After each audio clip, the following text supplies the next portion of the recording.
Okay, we are live. Hello, everyone. My name is Bezad, My name is Risa. and we are here from Naked and Famous Denim to bring to you, as always, the weekly Naked and Famous Denim live stream broadcasting live from Yokohama, Japan, on the internet to the world and galaxy and throughout time and beyond. And we are proudly sponsored by the good people at Naked and Famous Denim, the makers of these fine mugs and other things. Get yourself a Naked and Famous Denim mug today, and you too can enjoy a variety of beverages Yeah. of your choice.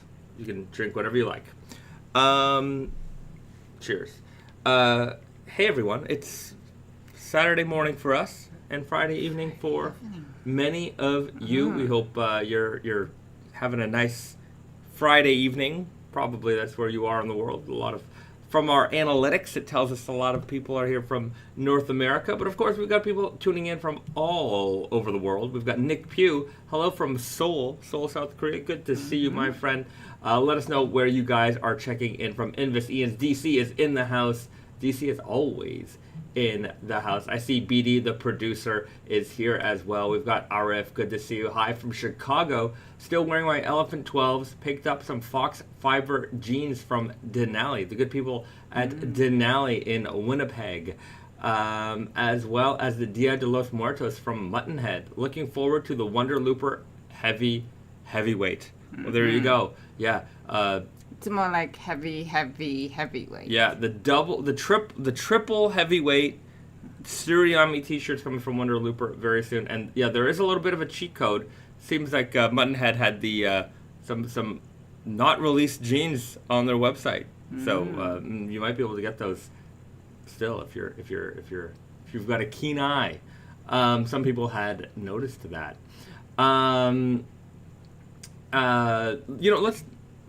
Here's how that happens, just so you know.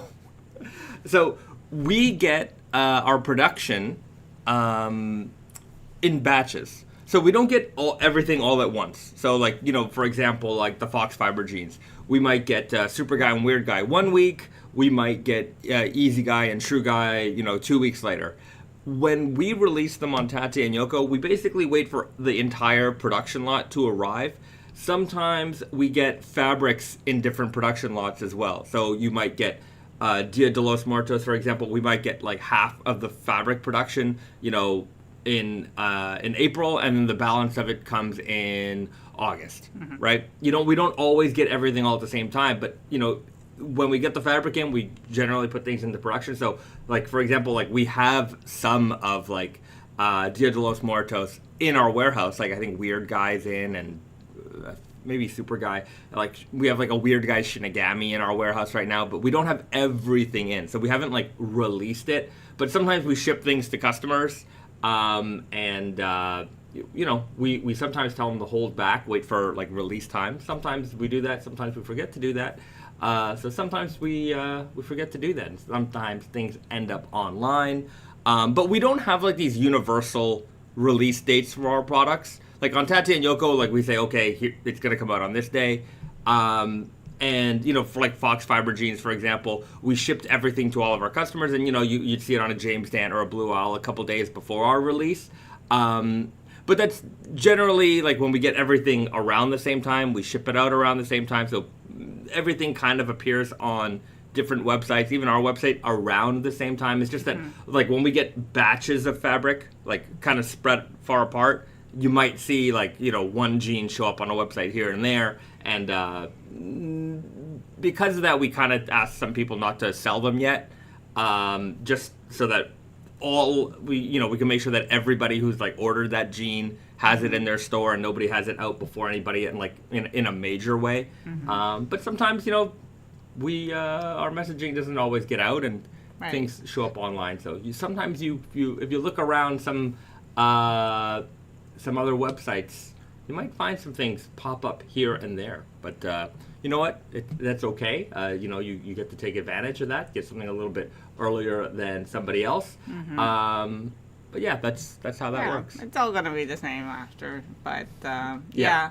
And the same thing with like, for instance, if we like maybe change a price on core items or whatever. Like, it always takes a little bit longer for everybody else to catch up, and it's just the nature of things.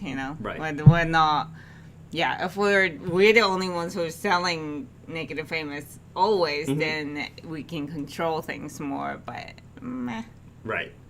So, anyways, that's the way it works. Joy writes, Muttonhead sold my Shinigami. I guess he had one in the cart, and it slipped out of there.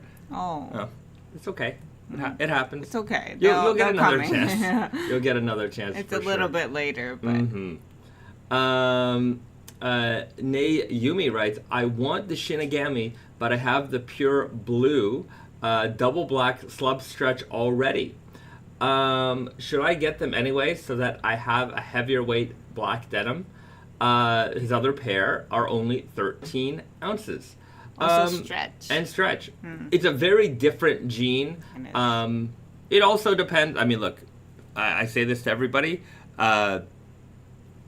You can only wear one pair of jeans at the same time. Yeah, especially in your wardrobe, maybe you only need one pair of solid blacks at a time. Right. If you feel like this is the pair you're going to wear, then, that's something to consider. But I also would say that difference between 13 and 16, are way bigger feeling than, say, 20 to 23 or Yeah. Yeah, it is a very big difference, especially in slub. Yeah. Slubbiness is really, it's just, depending on the ratio, because the thicker denim is thicker because the yarns are bigger in general. Right. So that's why it's like slubby jeans of a lighter weight versus slubby jeans of heavier weight are very significantly different. Right. So another thing to consider is just your budgets in general. Right. Yeah. Hey, as much as I love business, I'm in the business of business. Just keep those things in mind. There's a lot of people in our community, and they stack up their jeans, which is fine, but you also have to wear your jeans. You got a lot of money tied. If you have a lot of money tied up in stuff that you're not going to use, maybe that money could be used towards other things that you might enjoy more, right? Yeah. So, whether that's a denim jacket, a shirt, a watch, anything else, so keep those things in mind. Collecting is fun, and I'm a big collector. I buy all kinds of stuff I don't use, but my general advice is use the things that you buy, enjoy the things that you buy. Try to keep that in mind as well. And the last thing we want is for you to regret your purchase. Right. That's not what we want. So Yeah. we don't, we don't encourage you to buy everything and anything that you, maybe it's good to sleep on it. I guess. I definitely know the feeling of buying stuff. Not that I think the Shinigami is one of those things where you're gonna look at it in the corner of your closet and be like, I shouldn't have bought that. I don't think that's that kind of jean to be. I think that's very wearable. But I've definitely in the past bought stuff where I'm like, why did I buy that? Right? And then you just regret it, and it kind of sours. Maybe it's a brand or whatever it is. Right. It sours that experience for you. Exactly. So that's why we don't. I don't want you to be there with us. I don't want you to think, oh man, they took my money, and enjoy the things that you got. Okay. Okay, a lot of questions coming through. Joy writes, I don't stack up jeans. He doesn't stack them, he hangs them. He's got a little denim wall set up already. Arif writes, dream of Scrooge McDuck style vault swimming in denim. One thing I always was, hopefully you guys know who Scrooge McDuck is, I think. Based on our audience and our analytics of our age groups, I would imagine most of us know who Scrooge McDuck is. The younger kids don't know? I don't know. I don't know if they've ever watched DuckTales. Oh. I never watched DuckTales, but I know who Scrooge McDuck is. Okay. Well, Scrooge McDuck's got this money bin, and then he swims around in it, which is great. But I always thought, if you were to jump into money like that, it would be a hard hit. Yeah. It'd be a hard hit. So Same thing with jeans, I would imagine. A little bit softer. A little bit softer. But a little softer landing. But you're not gonna be able to. Yeah. Right. Anyhow, I get what you're saying. I think an ocean, a pool of denim would be kind of fun to hang out in. Oh, trampling of denim. A denim trampoline? There you go. Denim tent. I'm just thinking about camping now. I don't know why. BD, speaking of using things, I'm very tempted to take the arms off my Toxic Avenger jacket. Go for make it. Into Make it into a vest. Oh, yeah. Do it. That's great. That'd be a great battle vest. Do it. I say do it. If it's going to help you wear that more, then go for it. That's so funny. Yeah. That would be so cool. It's going to look really cool. Yeah. Stephen Kopelcam, might be a touch of Foxfibre. Might there be a touch of Foxfibre in an upcoming MIJ? None planned at the moment, but there's definitely a chance that will happen in the future. There's a lot of Foxfibre products, lined up, as you guys know. So, and we're big fans of it, of course. So there's no question that it will make its appearance in MIJ at some point. Patrick Sanchez, what's happening, everyone? Watching from work as always, and wearing my trusty Naked and Famous Blue Owl left-hand twill midnight editions. God, I love the slubbiness of these jeans. That's it. That's a fantastic denim. Our Blue Owl collabs are always very, very special. Speaking of releases, we've been talking about the Foxfibre. Let's head over to tateandyoko.com, pronounced tateandyoko.com. I'm sure some people are annoyed by that joke already. I'm sure you're confusing some people. I'm probably confusing some people. But let's head over there and see what we've got. So we've just released the All Natural Foxfibre Selvedge. So you can get these in a variety of fits. I stocked them up. So this season you will see there will be, I think, a better window of opportunity to get things. Last fall especially, things blew out. So I really made sure to stock us up this season, and hopefully things will last a little bit longer. These just launched, the All Natural Foxfibre Selvedge, dark indigo, 15-ounce denim with this beautiful brown weft on the inside. And of course, this is made with that wonderful special fox fiber cotton on the inside. So if you'd like to get something like this, now's your opportunity. They won't last forever, but there are more of them than before. I'll tell you that much. So that was this week's release. It was a very, very successful release day for us. Some of the small sizes here and there are gone. That's basically what we built up to for a while. As you guys know, we're big fans of this cotton, and you're going to see a lot more of it from us in the future. All right. If you guys have questions about Foxfibre stuff, let us know. We'll definitely take the time to answer more of those questions for you. Certainly, if you've been watching for a while, you've heard us talk about it a lot. Andrew Jackson writes, how do you expect the Foxfibre to fade? Well, it's going to fade on the outside like you would expect a raw denim to fade. I would say that this shade of blue tends to give out a more, I would say, electric vibe. Yeah, like it's more high contrast because it's very like dark, like inky indigo. So I think we can see a big, fade marks, like not big as in like big, but like prominent fade marks on this. But I also suspect it's already kind of like that the undertone, the weft of browns kind of like making it mild, like a little bit warmer toned. Right. So you might see a little more of that. You'll have a warm toned denim. I gotta check our fade. So we have like an image gallery internally of like faded jeans. I'm just wondering if we have any like brown weft jeans that we might be able to show. It's not going to fade like the dirty fade, because the dirty fade, the core of the yarn, we're basically using like an unbleached, undyed cotton, and that is what kind of gives it its dirty tone. This is similar. I would say the Huntsman Selvedge here. So let's take a look at this. Hold on one secarino, because it's going to take a moment to download.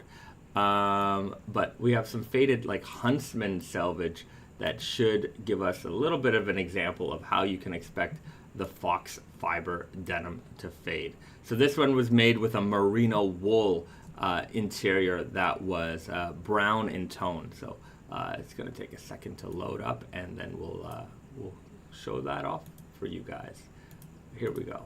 Okay, 1, 2, and that's going to take a second there. So there we have it. Give me a sec.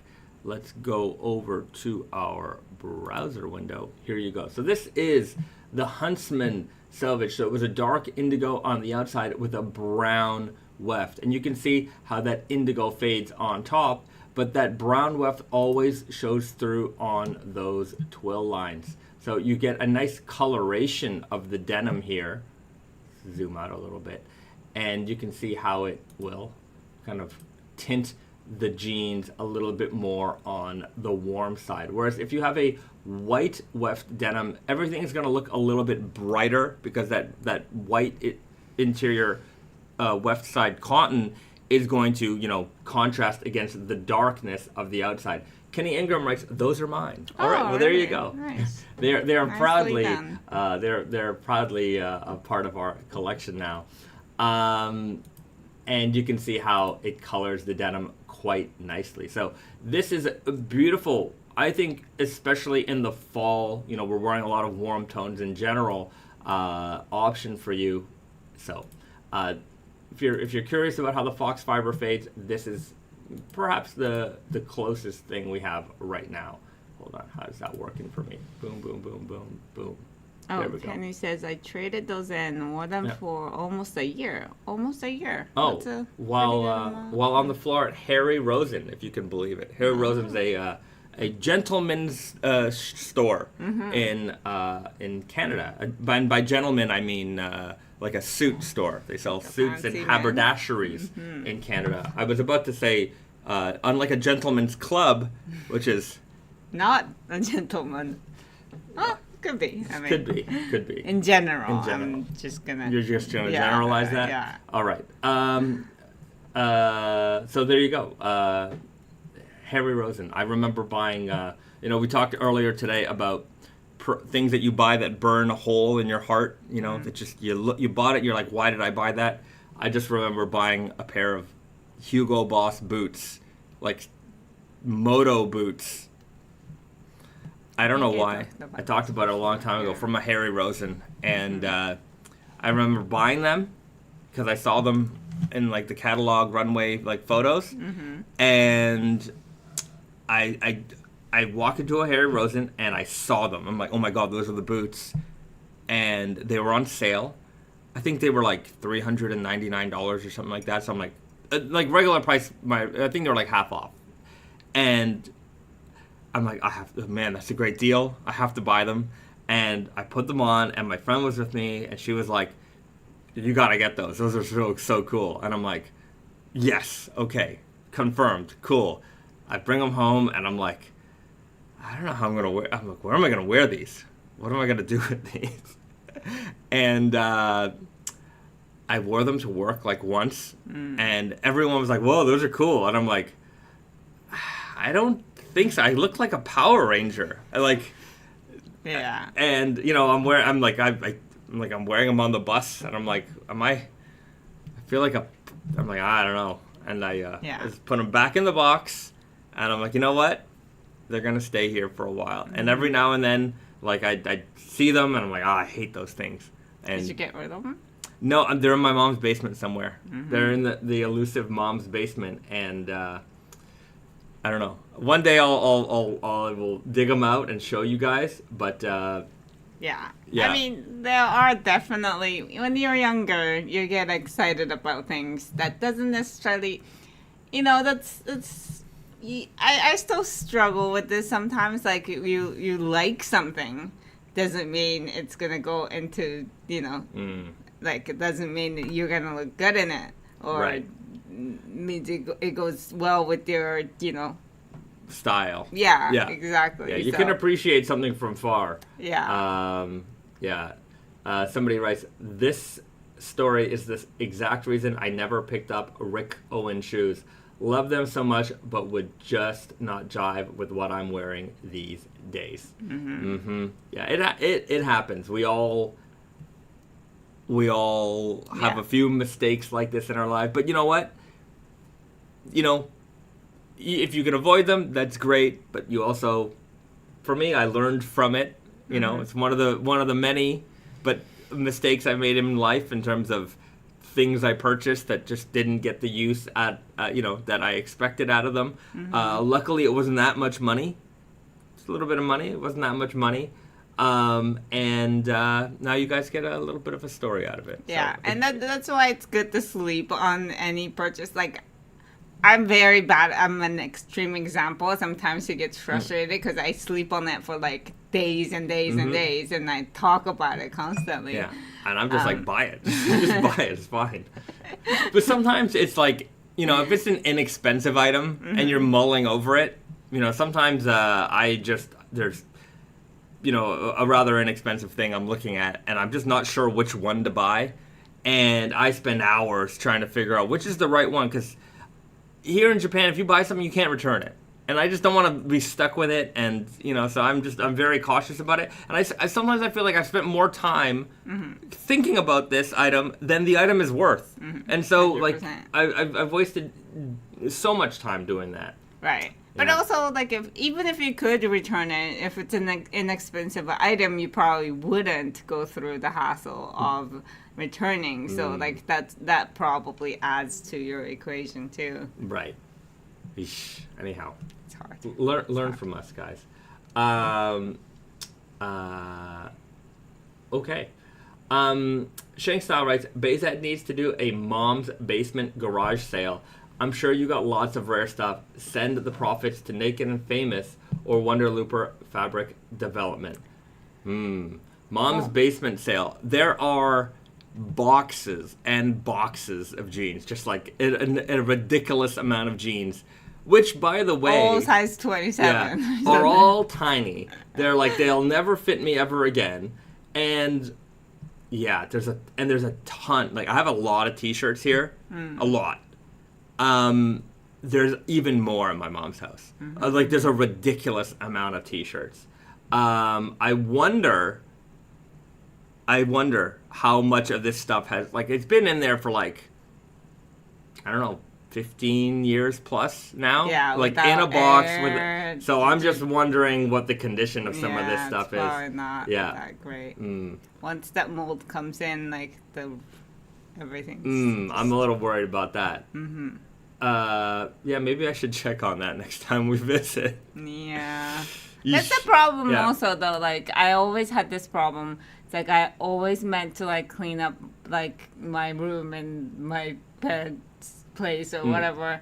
But it's just like when you're visiting, especially like when you live far away, when you're visiting, you don't want to spend a whole day cleaning out some, old stuff. Right, that's true. So I'm gonna bet that you're not gonna get around to doing that. I may or may not. Someday the basement will flood, and God will have done the work for me. Yes.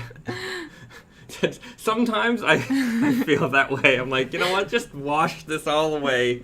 Yeah. Yeah. Okay. Let's see what else is going on here. If I missed your question, by the way, guys, feel free to repeat it. There's a lot of comments coming through, so if I missed something, I'm not ignoring it. Sometimes I'm ignoring it, but I'm mostly not ignoring it. I mostly just missed it. Okay. Post Lico writes, does Wonder Looper or Naked and Famous plan to make any lightweight knits, like maybe out of linen or hemp? I'm going to go with linen or hemp aren't on the agenda. I don't know. Either way. We looked at some hemp options. That's not... I haven't given up on it. Okay. I think we're gonna get to it at some point. Like Yeah. in like a t-shirt world. Yeah. Yeah. Not in like sweatshirts, but There's nothing currently in development, Yeah. but it's on our radar. But as far as like on like the horizon, like planned out, nothing at the moment. Bunny writes, Empire State restock planned. I'm going to New York City in October. So the Empire State Selvedge, the New York City exclusive edition jean. We just released the black version this past July. We are going to restock the indigo version sometime in October. I do not have a release date yet for those, but it is supposed to be October-ish. So hopefully it coincides with your trip.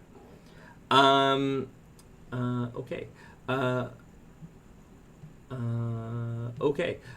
Burn Ban writes, is there any advantages to something being garment dyed? I see that listed as a feature on all kinds of shirts.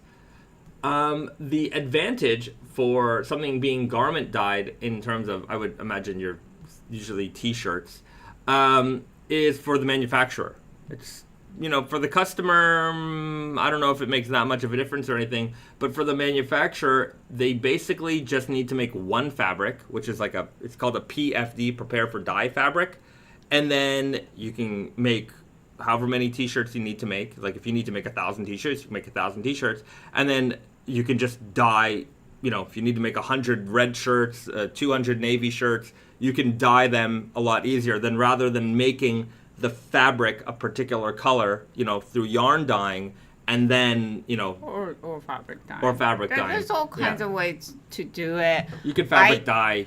I don't necessarily.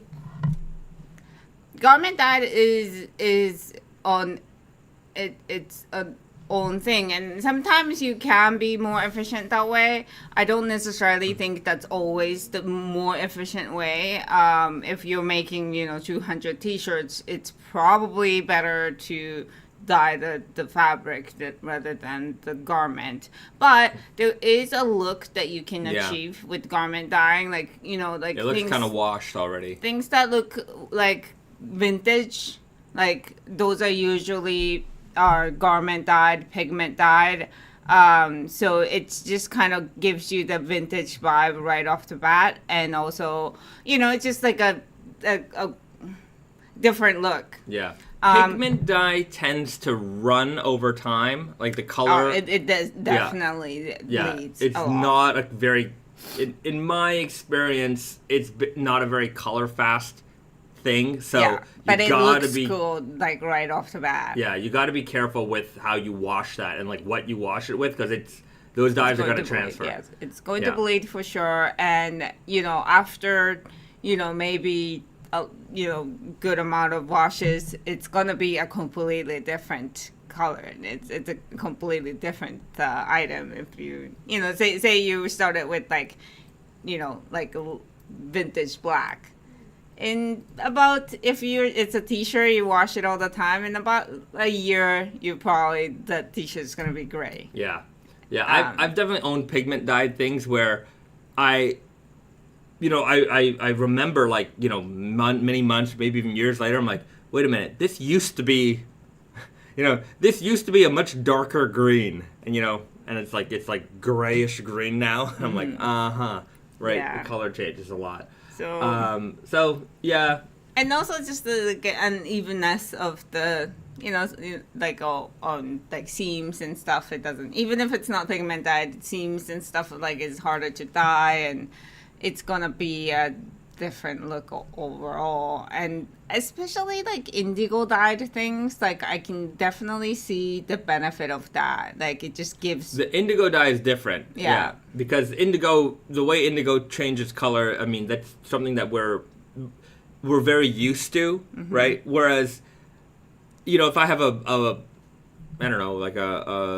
yellow or a red t-shirt, and I bought that because I want it to be yellow and or red, whatever color. And if that color changes over time, I'm just that's not what I wanted. That's not what I bought. Whereas the indigo, you're sold on the concept that this is a living, changing color. So that's part of the process with that. Whereas sometimes I feel like you miss that the story isn't quite the same with other colors, and when they fade. With a pigment dye. So, yeah. Hope that all makes sense. There's a question from, hold on, I saw a good one. Kyle D. Would you ever sell at Harry Rosen? I used to work at Rosen and Denali in Winnipeg years ago, the latter of which is a massive seller of your jeans. But Rosen doesn't seem to like raw for some reason. Yeah, would we ever sell at Harry Rosen? I think if we were, approached, it would, or, I'd have no problem with it.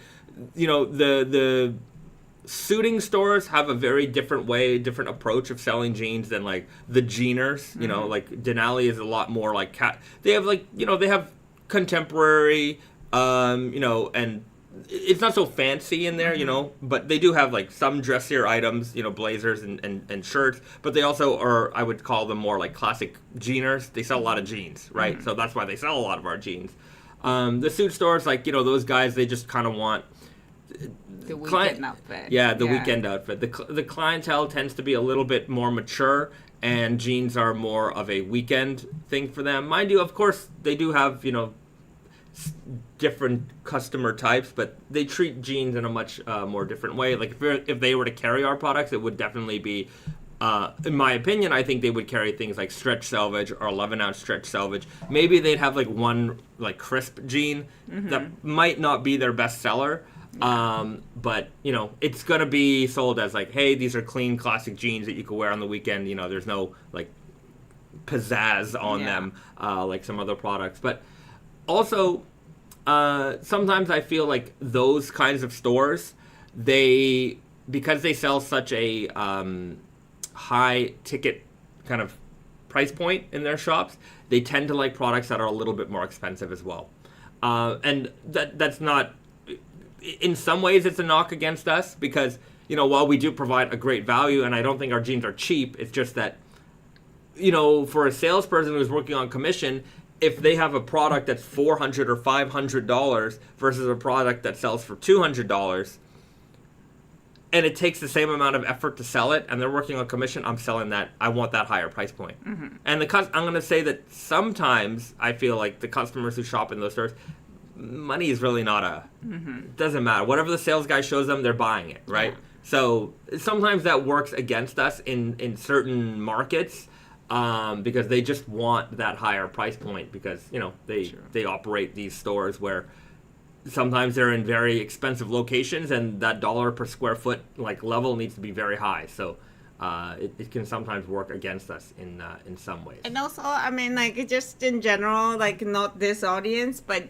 people who are just shopping in general, they're not like looking into things themselves, like, have a very strong perception that the more expensive is better, and it's more expensive for a good reason. Yeah. And so, if you want something quality, you like, I mean, and I would imagine like a lot of people go to Harry Rosen to get a better quality thing. Like a prestigious item. Yeah. So if you go in there with that mindset, then you would be like, oh, okay, well, 200 is good, probably good value, but I want a better, higher priced item because I think it's more quality. Yeah. There are denim products in that realm that are ridiculously priced. Right. Like, I'm not going to name names, but some people in this audience might know them. Sometimes many people in this audience might not even know them, but they're so expensive for really nothing other than like we sell to these type of luxury stores,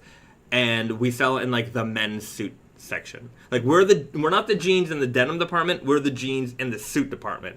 And every now and then, like, usually it's like some guy in like business class who's got like a blazer on, and like I'm like, because I know the pocket stitching, I know the leather patch, and I'm just like, that guy spent a lot of money on those like H&M looking jeans. Right. Kenny Ingram writes, page 7 for All Mankind. No. Those those are normal prices. Yeah. Realistic prices. Yeah. We're talking 4 or 5 times those prices for jeans that are not very good, in my opinion. And I'm not going to name names because I'm not going to. And the thing to consider is that even with like I'm just gonna use the example of Naked and Famous because I don't want to offend anybody, but like even with Naked and Famous, you know, we've done Tokushima hand-dyed made in Japan jeans. Yeah. That's like $900 or something like that. $900,000. Very, very expensive compared to even just like our regular MIJ, which is around like 300, a little bit under, right? So like in between that, like Tokushima hand-dye is expensive because there's a lot of handwork, there's a lot of, you know, like skills and all kinds of special things. Craft work that goes small into batch that. craftsmen, like literal men doing things with hands kind of thing. That's why it's more expensive. It's not, it's the sewing is done at the same factory. Like it's like I hate to bring it down. It's just that you're paying for something that is special, not necessarily higher quality per se. So, you know, it's in that, like, we have a reasoning behind each price. Yeah. Some brands just have a higher price because they need to make more money or they need to appear more luxurious. So like it's not the same comparison, but you can see how like it's not necessarily quality that's affecting the price. Yeah. You guys know, like if we were to max spec out everything, maximum spec, you know, in terms of like indigo, sewing, hardware, every single possible detail that you could cram into a jean as high quality as you can get, our price point gets to about $1,000, right? That's, if you want, I don't know. That's also rarity. Right. Like, again, I can't not see. Including scarcity. So we're talking like the Ferrari or whatever's better than Ferrari of jeans costs $1,000 retail. And like I would say that us and there's other brands in our realm that do a similar product, and it always costs about the same. That's it. It doesn't really get better than that. There's nothing more you could put into that. But of course, you go to luxury land. Look, if I put a gold, like a real solid gold button on it or a diamond, and okay, I get it. But that's, you know, that's frivolous. When you go to luxury land, you'll see like a pair of basic raws, non-selvage for like $900. It's just like, cool. Like basic raw, like basic raw, maybe selvage, but the like regular cotton, regular rope dyeing, regular like you know weaving, like selvage weaving, but still like not hand woven or anything like that, would in our like pricing structure would probably get to, I don't know. I think that's what like MIJ is, which is like under $300. Like I feel like that because Tokushima is different. Like again, like it's not.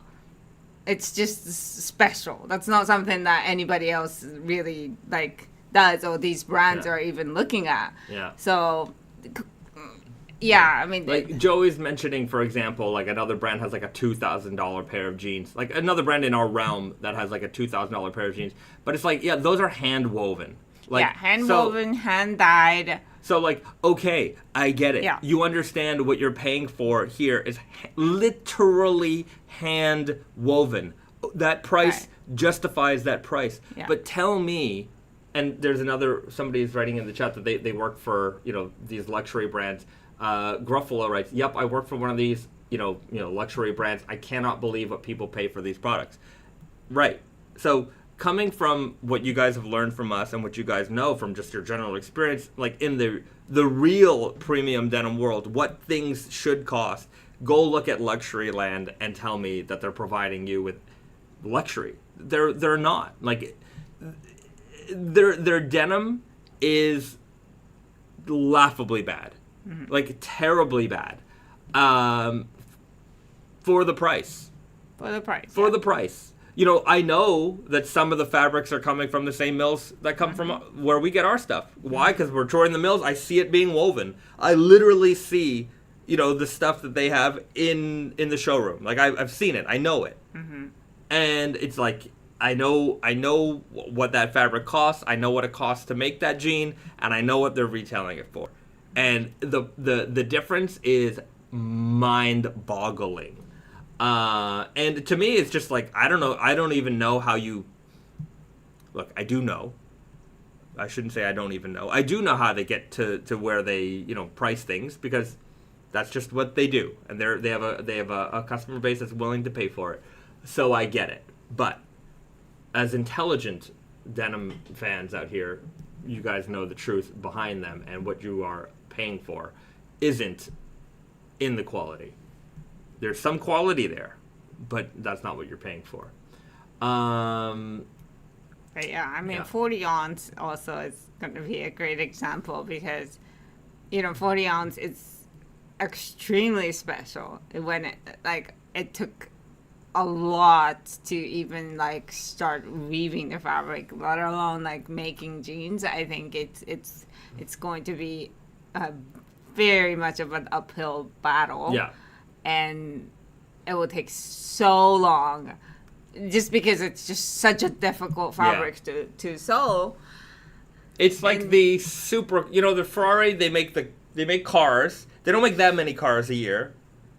But even they have the ones that are a little bit more accessible. And then they have the ones that are for this is even our level of supercar. Mm-hmm. And that's what the 40 ounce or the Tokushima is, where it's we just can't make a lot of these. Mm-hmm. It's impossible. Yeah. But 40 ounce, I was going to say, a month ago we reviewed the 40 ounce jeans on the live stream. Right. And we were telling you guys that, there's going to be, stitches that are crooked, or, it's not going to be, a regular jean where all the stitches are straight and, perfect. That's not going to happen with 40 ounce. If you're just comparing sewing quality, it will be worse than, or it will be bad compared to our regular jeans, just because it takes so much, and it's impossible to sew. Yeah. So again, you gotta if you're spending a lot of money on 40 ounce, which it's going to be very expensive, you're buying it for the rarity of the fabric. It's you're not buying for the better quality. On a production jean, there are machines that are designed for each operation. Mm-hmm.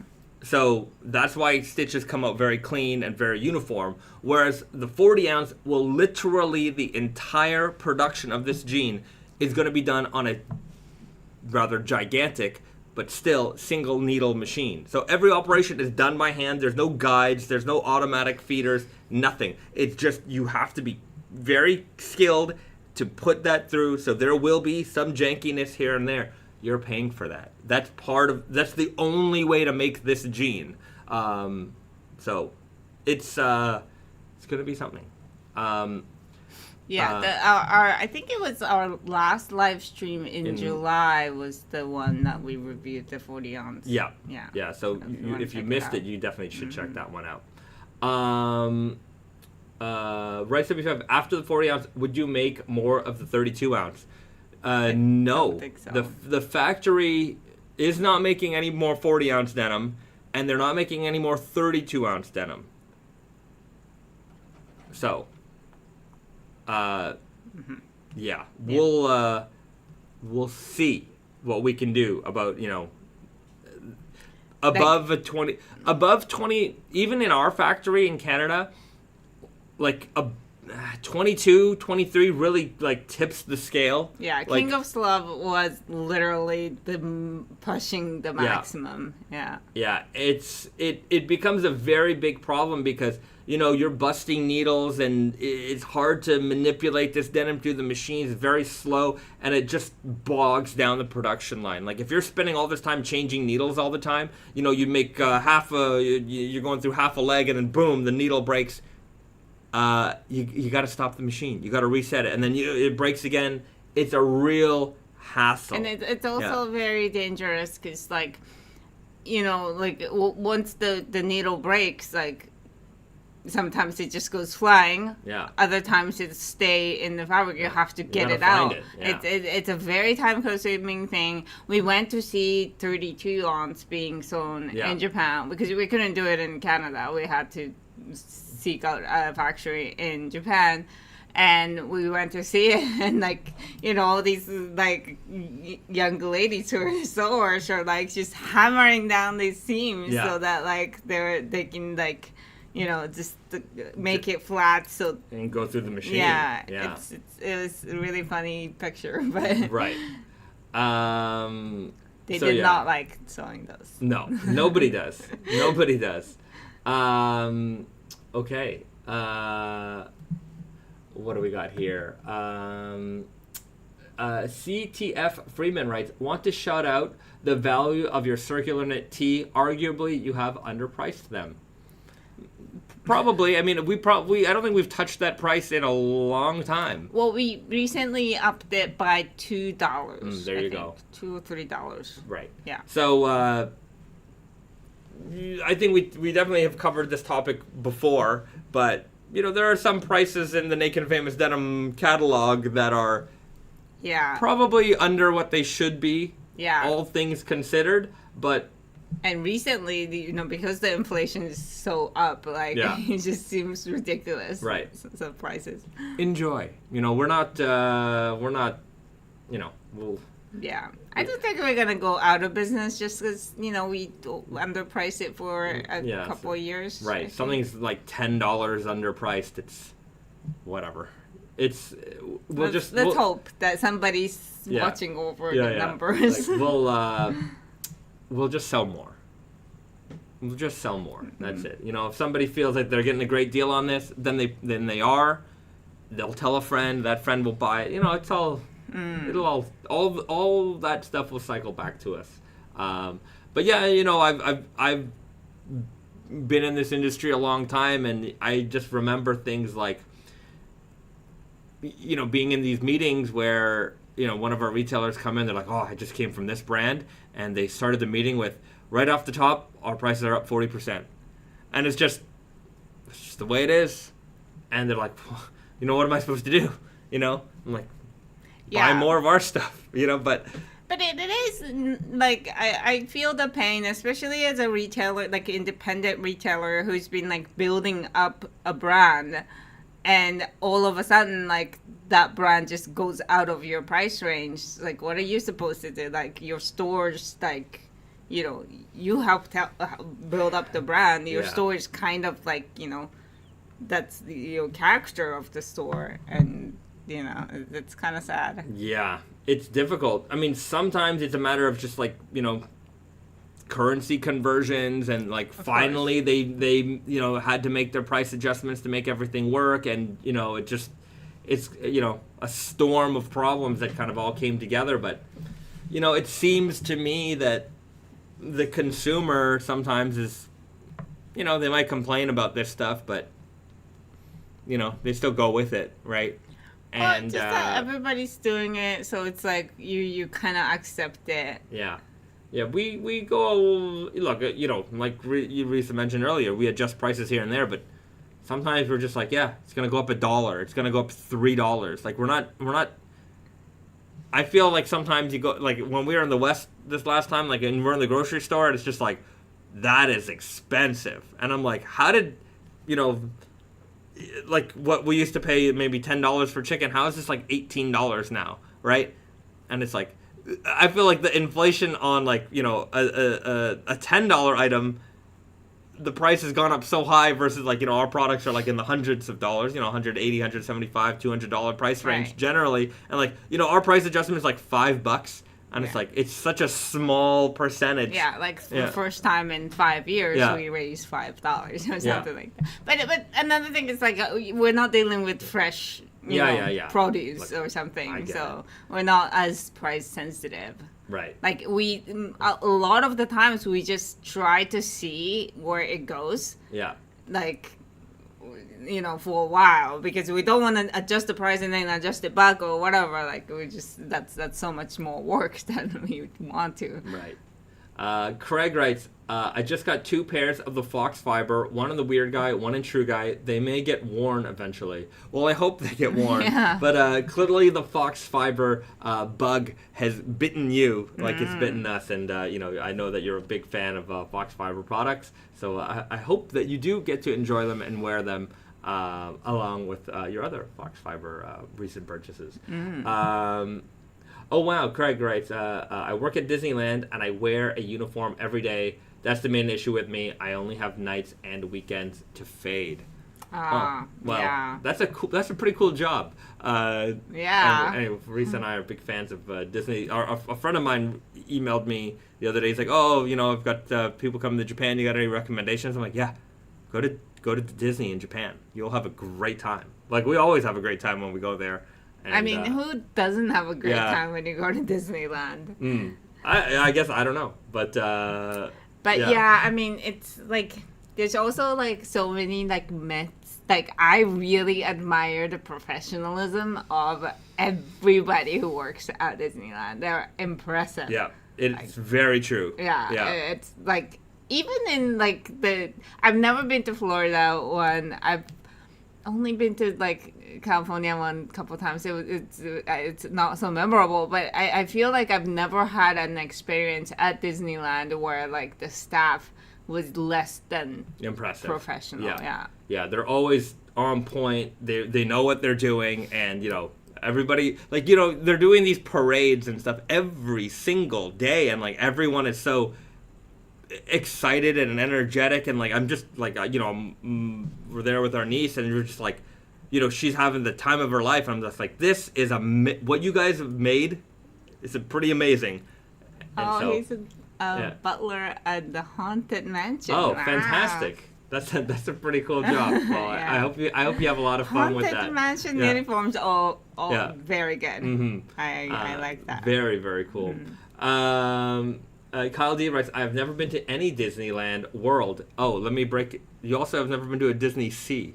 There's Disneyland, there's Disney World, and in Japan there's Disney Sea. So that's a bunch of other things. Right. But, Euro Disney. I've never been there. There's a Hong Kong Disneyland. I think there's like a Hawaii one now. No, maybe it's just a resort, but there's some kind of Disney. Christopher Cologne writes, how far is Disney Japan from you guys? Driving, it's like an hour and a half. Yeah. It's about the same time on the train, I think. On train, and that maybe closer to 2 hours. I think driving is faster, actually. Yeah. Craig writes, Tokyo Disneyland and Tokyo Disney Sea is the best. Well, we enjoy them very much. Kyle writes, I've been to the Hawaii resort. It's okay. It's just a fancy hotel. I see. Well, fancy hotels are always nice too. But so Craig works at Disneyland and also visited Disneyland and Disney Sea in Japan. Disney Sea maybe because you've never been, I'm sure, but like you work at Disneyland. I would imagine it's worth the experience. Maybe you would enjoy it from a different point of view. Right. Yeah, and you could maybe learn a lot from just the way things are. Maybe things are done a little bit differently here and there. I have to say, sorry, this is turning into a Disney rant. Like in Disney in Japan, like one thing I really appreciate is how like food isn't like exorbitantly priced. If I go to like a carnival in Canada, or like even we have an amusement park in Canada in Montreal called La Ronde, which some people are down on. I actually like it, but like food prices are crazy. Food prices are crazy. That's like clearly how they like make their money, open, because they're just robbing you with food and drinks. Drinks too, and it's really like because it's only open in the summer, and you have to hydrate if you're like walking around and outside all day, and it's very, I don't know. I feel like they're taking advantage. No question about it. Like that. Yeah, I don't like that. Here, prices are pretty normal inside the park at Disneyland. Maybe a little bit of a premium, but like not that much. It's not like a hockey arena. Like hockey arena in Canada, if you want to buy a beer or anything, it's just like the prices are insane. Versus like if you go to the stadium here in Japan, a baseball game or whatever, It's like, do you want to buy a drink? Price. Yeah. Like a 500 yen for an alcoholic drink. Yeah, which is like, $3.50 American. Yeah, and it is what you like pay at like a cheap, like Bar. cheaper izakaya. Yeah. Like maybe not the happy hour price, but it's like a regular price. So, Right. Yeah. Joy writes, I mean, I don't really care about inseam or hemming anymore, but for me to do a Tokyo cuff, I need a 36, otherwise it's too small. And he says he's 6 feet tall. Why do you need to do a Tokyo cuff? I don't know what a Tokyo cuff is. I think it's Is it the one where you roll it inside? Yeah, because you have too much extra and you don't want to hem it. Yeah, I feel that's the reason why you would do a Tokyo cuff. No.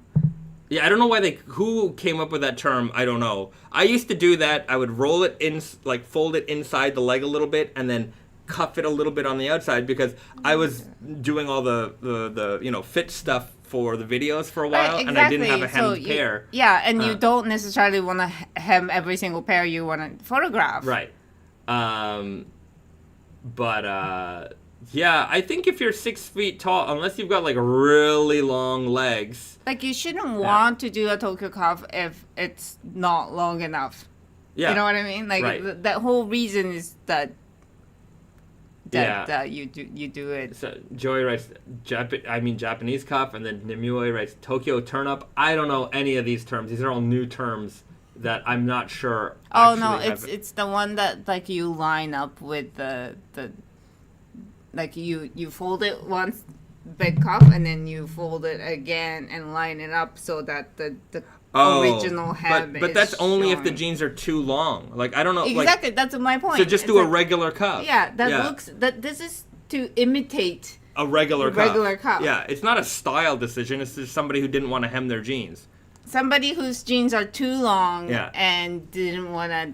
Yeah. Yeah, you don't. Or maybe you want a big cuff at some point, so you're saving it, but. Right, but even still, like if you have to do a double cuff, basically, you could probably take off a bunch of fabric already and still have room to cuff. Yeah, that's exactly. So yeah, Tokyo cuff is not something that you should do if it's too short. Yeah, Kenny Ingram writes, "What about the Shanghai special?" It's just kind of funny. What's that? Nothing. It's nothing. It's just like let's throw in some more terms. Yeah, the Taipei. I don't know. The Taipei turn up. I don't know what else. Whether the Tehran turn up. The Filipino flip. I don't know. Who knows? All these techniques. Yeah, all these special techniques from the Orient. You're never gonna. You got to come here and see all the secret wisdom. Arif writes, I thought the Tokyo cuff was a double cuff showing the chain stitching. Yeah, exactly. So you cuff it once. Yeah, take it. So let's do a demonstration here. Yeah. Hold on, let me put on my glasses. Professor Denim is showing up. Okay, Professor Denim is in the house. Okay, so you're basically going to cuff the jean once. So this is, imagine your leg. Upside down. Right, upside down. Well, you're going to need a little bit more room than that. So we're going to do one of these. Right?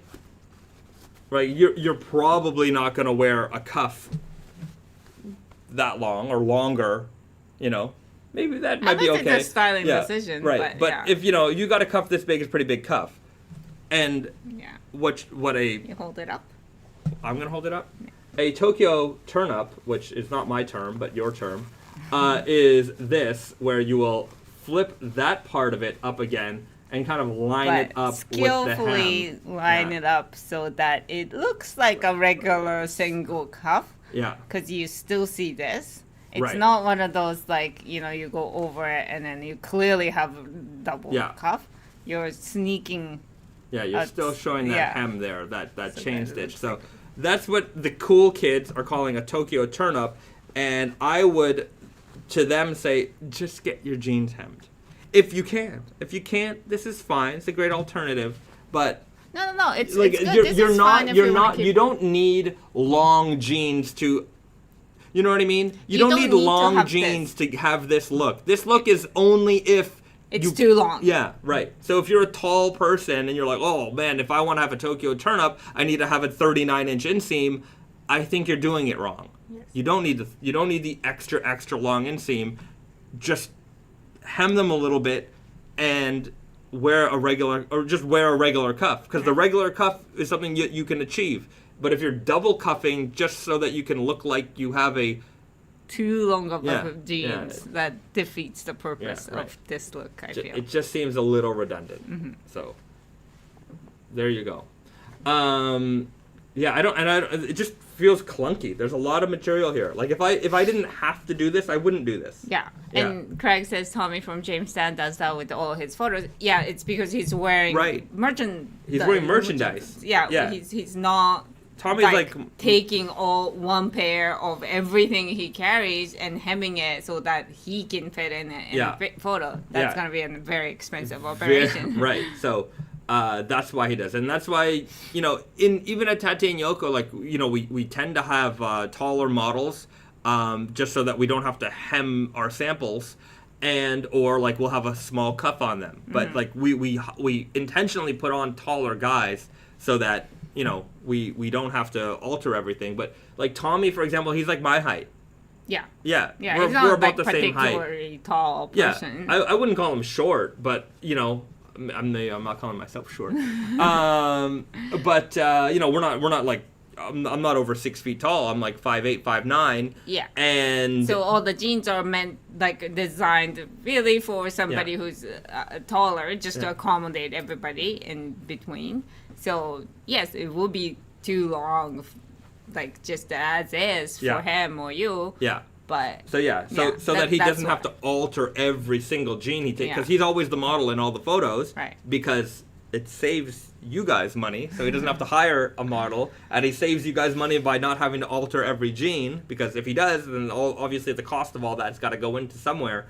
So and he's a good-looking guy, so why not be the model?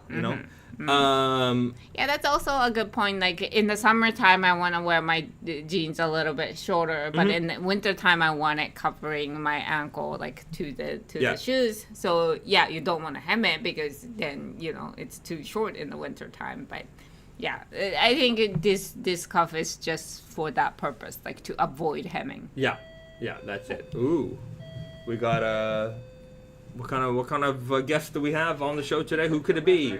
Let's see. You never know. It could be something special. All right. I'm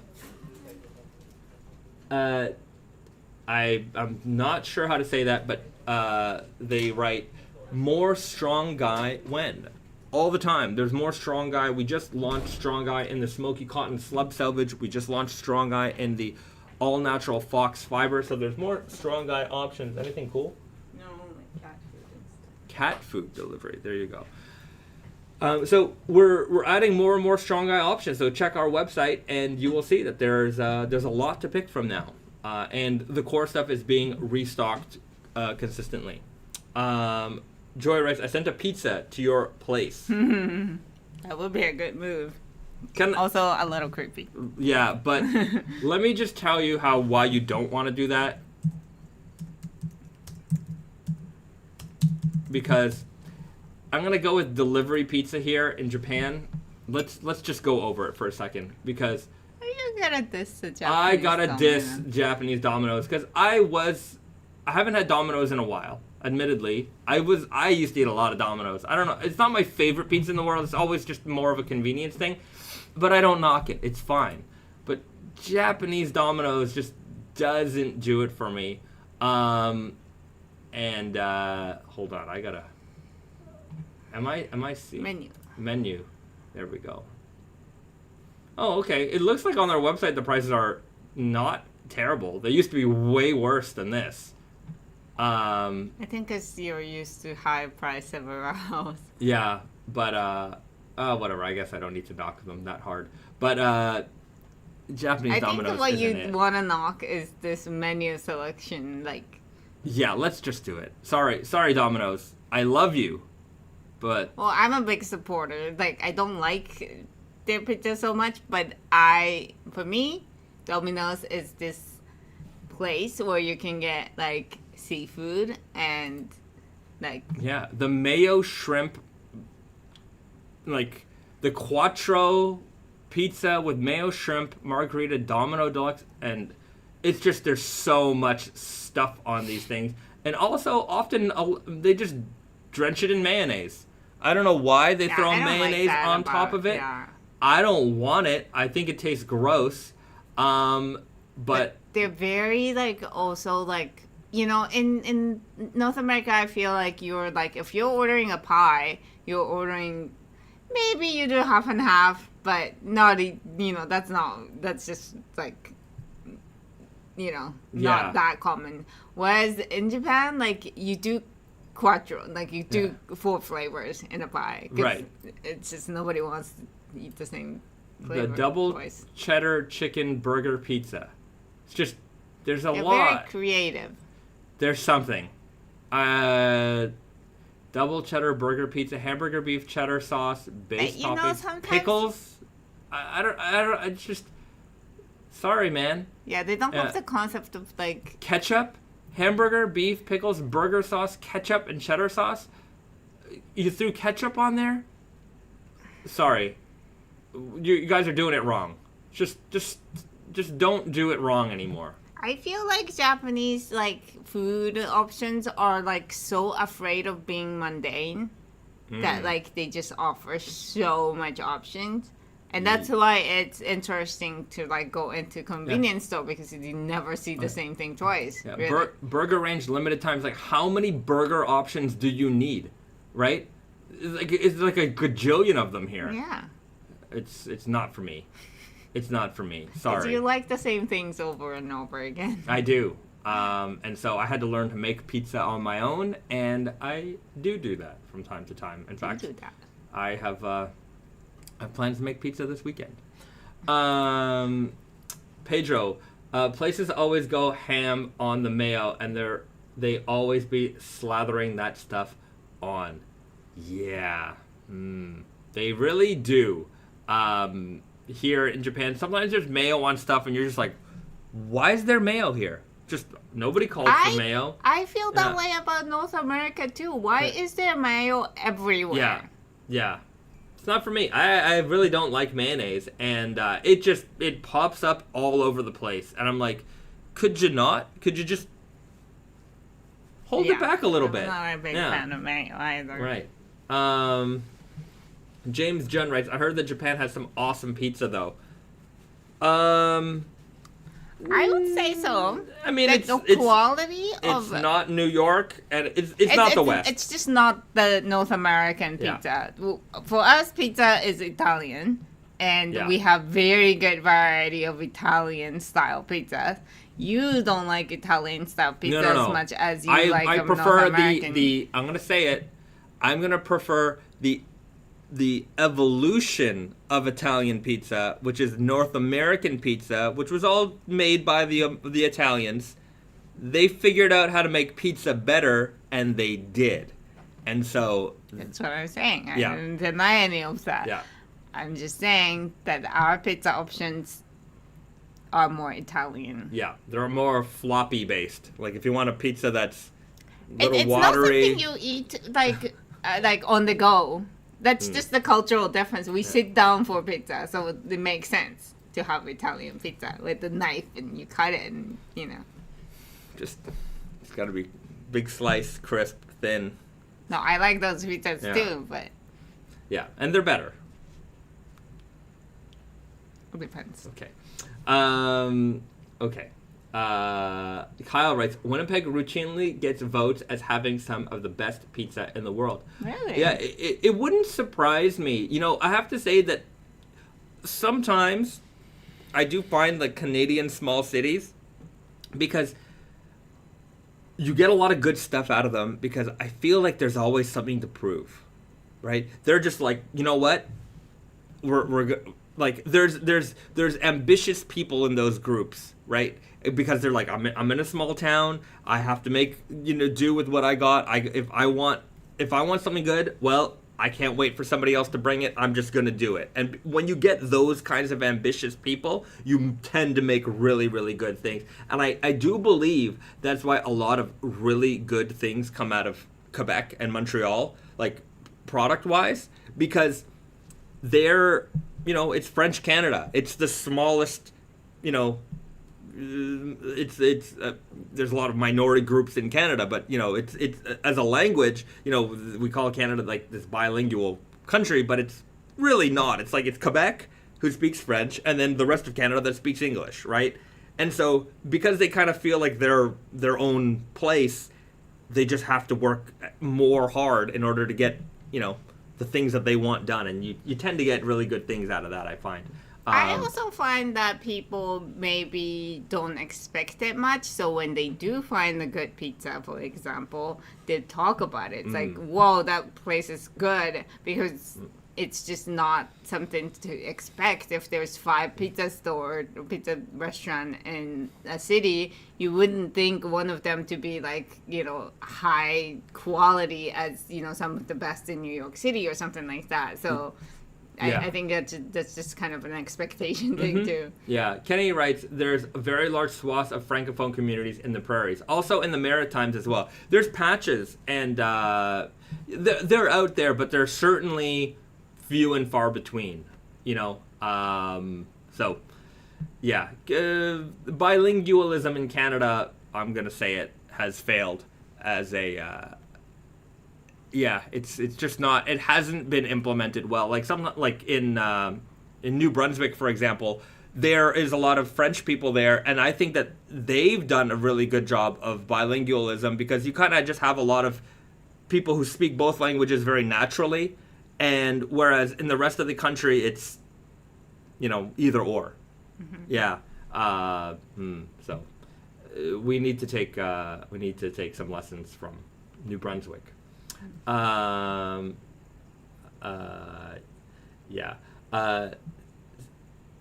writes about some Saint Boniface has the largest population outside of Quebec. Really, in Winnipeg? I would have thought maybe in the Maritimes they might have had a little bit more French speakers out there.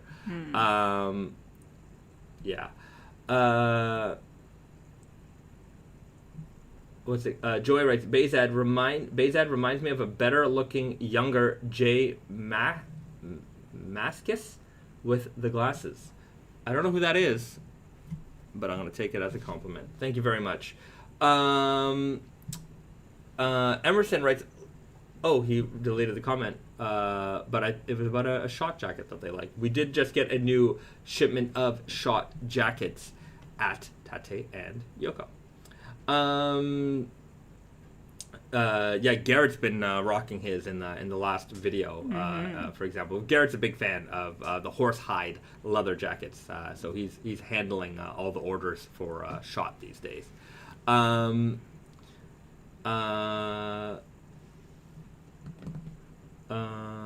Okay. Sorry, some of the names that are coming up these days, I'm gonna butcher them, so I'm just gonna answer the question. How would Okinawan jeans be like? How would Hokkaido jeans be like? If we had to theme a jean off Okinawa and Milk theme Selvedge for Hokkaido, yeah, it has to be dairy based and cold, something wintry, maybe like a I don't know how we incorporate winter in there, but somehow I feel like there needs to be. I feel like Hokkaido is a cold place. It is a cold place. Relatively speaking. Yeah. Yes. And Okinawa, maybe like lightweight. I would think, like this. Yeah, something like that. This is the MIJ14 for example. Like this to me, like in my brain, this is what if we were to theme a denim off of Okinawa, maybe something like this. Just if we would leave it up to Brandon, it would be some kind of habu based. Right. Brandon likes the habushu, which is an Okinawan alcohol, but it has a snake inside. Yeah, Okinawan alcohol liquor, awamori, is the strongest liquor I think Japan makes just as a kind. Like it's a very high alcohol percentage. Yeah. And then they put Habu snake in there, believing that it will give you power. If you know what I mean. Masculine energy. Yeah, but also just in general, like health. They believe it's good for health. Yeah. So maybe something snake themed would that would be cool. a snake skin leather patch or something. Oh, that would be Yeah, nice, yeah, actually. That would be really cool. But lightweight, I would say a little bit gritty. Really, I'm just thinking like the like MIJ14, like something browny, like a little earthy. Yeah. So this is what I would do for Okinawa. But Hokkaido milk, I think that would be cool. Like even if it was like brushed inside to just make it like a warm denim, or like a cowhide leather patch. Yes, definitely the white and black cowhide, not the brown. Yeah. So yeah, that would be that's a good thought experiment there.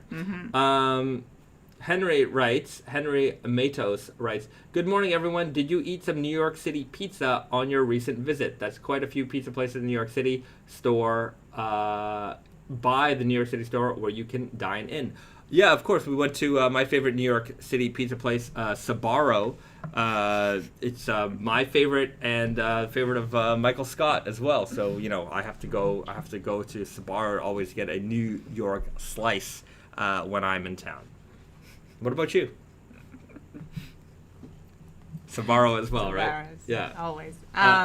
We went to a pizza place that the New York store staff recommended. Yeah. That they all, I think, love that place, Scarr. Scarr's Pizza. Scarr's, Yeah, that place is really nice. Yeah, but I wouldn't mind like a recommendation on other places too. Yeah. I want to try some. Yeah, I just sent my sister she was in New York recently, and I sent her to Scarr's, and she loved it as well. They have this beef pepperoni jalapeno hot honey slice that is amazing. It's very good. So I'm a big fan of Sbarro's and Scarr's Pizza. I think you guys like don't eat pork, so like pepperoni is not something that you see like available to you always. Right. So it's nice to have that option. Yeah. In that restaurant. That's it. Victor writes, "If I'm correct, fox cotton, according to their website, is grown in California. You say Texas." So there's two farms. There's Sally's farm, which is in California, which is like her personal farm. I mean, it's not a small place, but that's not where the production comes from. Yeah. And when we're making like a batch of jeans like this on All Natural Foxfibre, that level of production requires like a lot of cotton, and those batches of cotton comes from New Mexico. Yeah. So it's close to Texas, but it's called the Alvarez Farms. What's the city called? I think Union. La Union. La Union. La Union. So it's supposed to be close to the border of Texas, New Mexico. Yeah. In New Mexico. So that's where all of the bulk production of the cotton is grown. Sally's is, she's doing her own growing cultivation like breeding. Yeah. That's like her breeding farm. She also raises sheep there as well, but everything is coming from New Mexico as far as the bulk. Okay. Pierre writes, "John's of Bleecker Street is the best pie in New York." Okay. Yeah, John's. Yeah. Christopher Colon writes, "Sbarro is mall pizza." Christopher does not get the joke. You should watch some Office. You gotta watch The Office. I try to image my life off of Michael Scott and try to do what he would do. Yeah, I like it when he's excited. Yeah, there's no question about it. It's the funniest thing. Kenny, man, if we ever go to Scranton, PA, I definitely want to go to the pizza restaurant that they have there. Pizza by Alfredo or Alfredo's Pizza Cafe. And the Steamtown Mall is actually a place. Mm-hmm. So, Yeah, I'm down. I'm down. So which one is better, Alfredo's Pizza Cafe or Pizza by Alfredo? You guys tell me. I always forget which one is supposed to be the better one. Uh, Alfredo's Pizza Cafe is the one that people want, but the one that he got was Pizza by Alfredo. No, I think Pizza by Alfredo is the better one, Oh, and then Alfredo's Pizza Cafe is the one where you get Okay. more, and people didn't like it. I see. Let me know if I'm right. I'm pretty sure I'm right. I mean, it's 50-50 there, so it's a pretty good good chance I'm right. Oh, BD cut off his sleeves. Excellent. BD writes, BD has announced his Toxic Avenger jacket is now sleeveless. Congratulations. He's got the Toxic Battle Vest going on, so I'm sure we'll see that Now, are you showcased gonna on wear his wife Instagram. beaters underneath that with raw arms, or are you gonna wear like flannels? Ooh, let's see. Yeah. Or a leather jacket with the vest on top. Real biker style. Look Seems like a little hot for that. Still. Yeah, we'll see. Henry writes, try Lombardi's Pizza on 32 Spring Street. It's within walking distance of the New York City store. Give it a try from all the recommendations. Well, I appreciate all of the pizza recommendations. We'll definitely give those a try the next time we're in New York. BD writes, Wonderloop or hoodie underneath. Great choice. Good choice, answer. my friend. We'll definitely try more pizza when we're in New York. Of course, I love the pizza. There was a good part of my life where pizza was I would say a very regular part of my diet. Like a couple times a week. Yeah. There was a time where Dominos really dominated my life for a while. Like those last couple of years of like working in the Montreal office, like minimum once a week. That was a minimum. Sometimes multiple times a week, because a lot of the guys in the office would also order Domino's, and it just ended up like, I'm ordering Domino's. Like, all right, let's get in on that. And like the thing about that office is that there isn't that much food options around there. So especially in the winter time, like you don't want to go far, and it's like your options are very limited. Yeah, that's true. Anybody who's been up to Tati and Yoko will realize that we are like in an industrial park area. Like there's not much going on around there. There's the STM, the Montreal Metro's like main office and repair building. So like where they repair all the trains and buses. Like that's literally across the street from us. And the garment district. And the garment district, like, on the edge of garment district. So it's kind of not near anything. Naomi writes, will the Foxfibre double heavyweight terry items darken with washes like the Foxfibre t-shirt? Yes, it will. Yeah, they will darken ever so slightly, just like the tees do. The Raven. Honestly, same. I ate way too much pizza in high school and early college. Oh yeah, well high school was. Snickers, man. Yeah, I had a lot of different diets. There was a point where like my high school diet was like a bottle of Coke and a Snickers or Mars bar. A vanilla Coke and a Mars bar was very, very much an energy lifesaver for me. And a lot of mall food. I worked in the mall, so I ate in the mall all the time. A lot of pizza and a lot of Jamaican beef patties. Like I don't know, in Toronto, especially when I was growing up, and I haven't been there. Like I visited, but I'm not on the ground like I used to be. But Jamaican beef patties, I mean, every convenience store had them, and I ate them a lot. I ate a lot of those. In fact, when we were in Toronto most recently, like I had one for the first time in forever, and I miss those a lot. If that's the of a food that I definitely miss, Jamaican beef patties, cocoa patty, cocoa bun, beef patty in the middle, great. That seems cocoa patty in a pop. That's awesome. It just sounds like you didn't eat any vegetables. Like I ate very unhealthily for a long time. But I don't know where to get a Jamaican beef patty in Japan. Although we've been to some Jamaican restaurants here. There are Jamaican restaurants like jerk chicken and like that kind of places, but there's always like every like style of food. There's a restaurant for it, but it's not like everywhere conveniently. Yeah. I can see somebody's got to bring that here. Every 7-Eleven, you've got onigiri, you've got fried chicken, Jamaican beef patties. Let's make it happen. There was the meat pie from Kobe Kitchen. Oh. I used to love that. And I feel like it's similar, but it's just like a different version of it. It's like...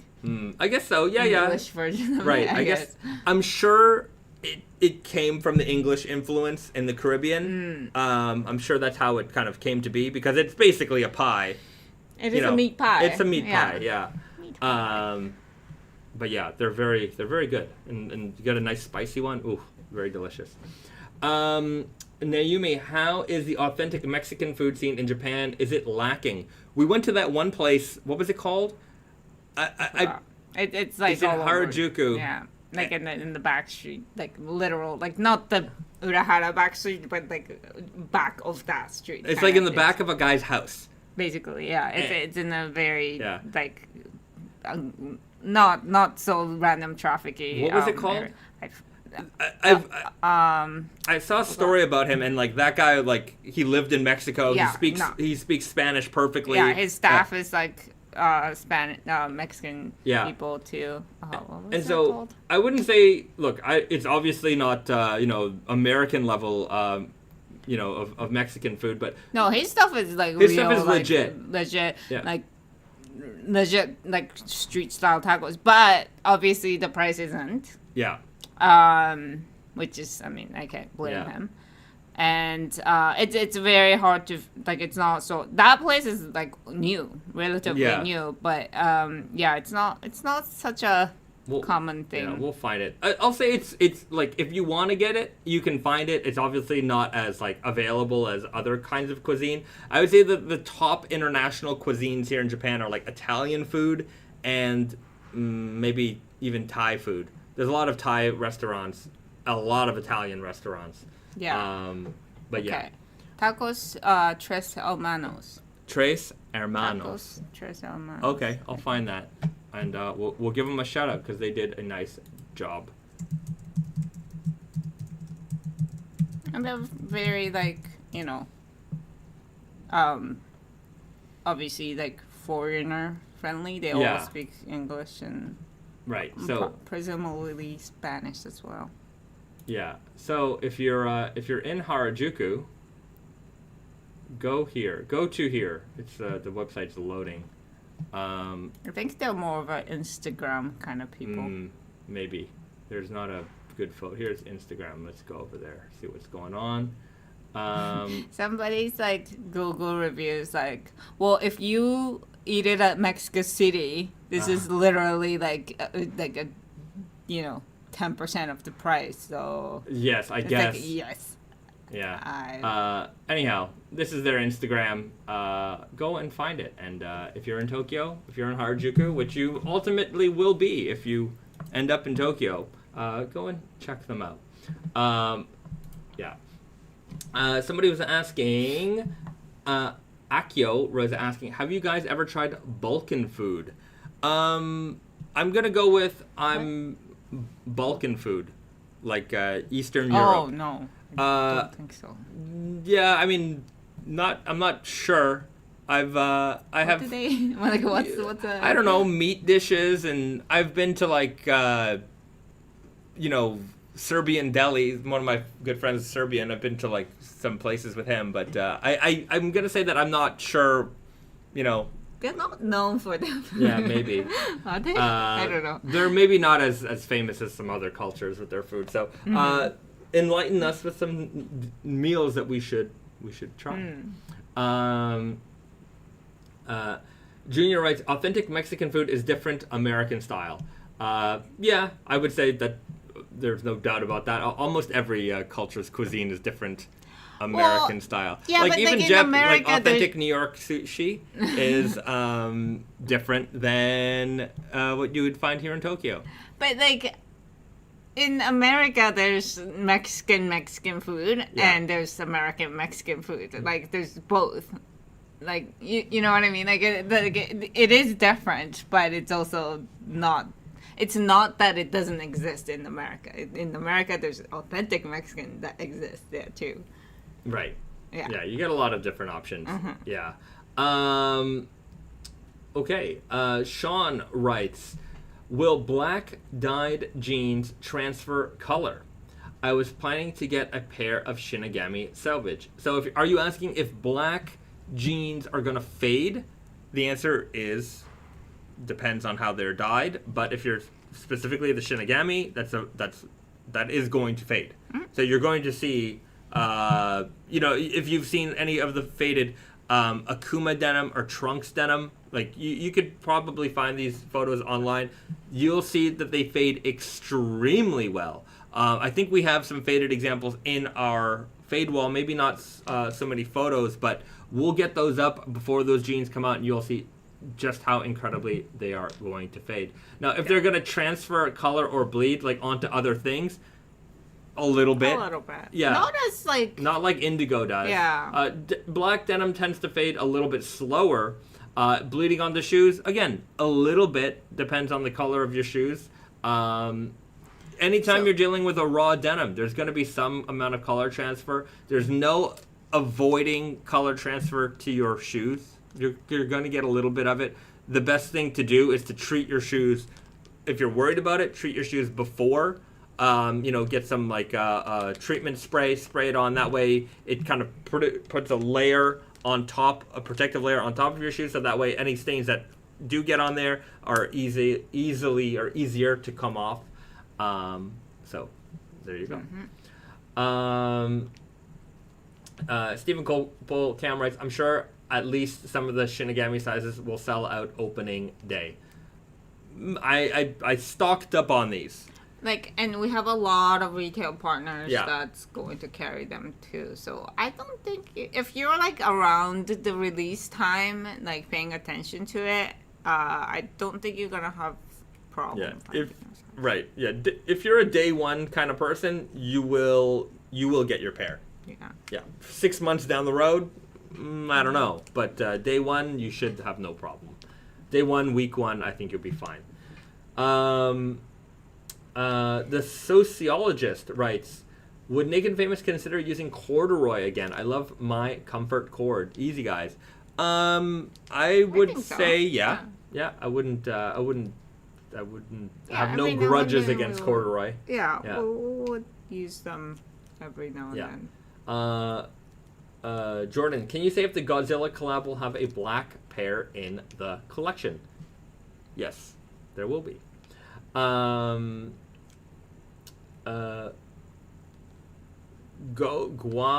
I'm sorry. I'm gonna read the question. There will never be anything like the Wubba Lubba Dub Dub Selvedge ever again. We are going to have sort of a reissue of the Pickle Rick denim. That's going to be called the prototype Selvedge. So basically, it was the fabric development that we did leading up to the Pickle Rick, although it is not green cast. So this is basically just for fabric construction.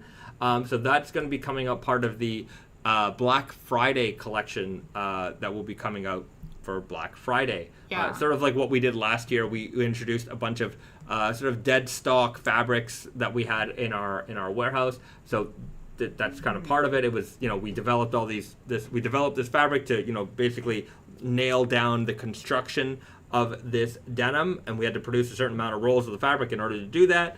And then once we did that, we were able to, lock in the color. But we had all this fabric that it's great fabric. So, we're turning it into jeans, and we're going to make it available for you guys. Yeah, and if you mean by a twisted, colorful weft kind of thing? Because that was Wubba Lubba. Right. That was the portal, Wubba Lubba Dub Dub Selvedge. Yeah. There's the the Spring Garden Selvedge, which I would say is a very, very, it's not green, but it's a similar construction. And there will be... Yeah, the color is not as like really out there Yeah. as the different vibe, but there will be constantly different version of indigo warp with like twisted weft, Yeah. color weft kind of options.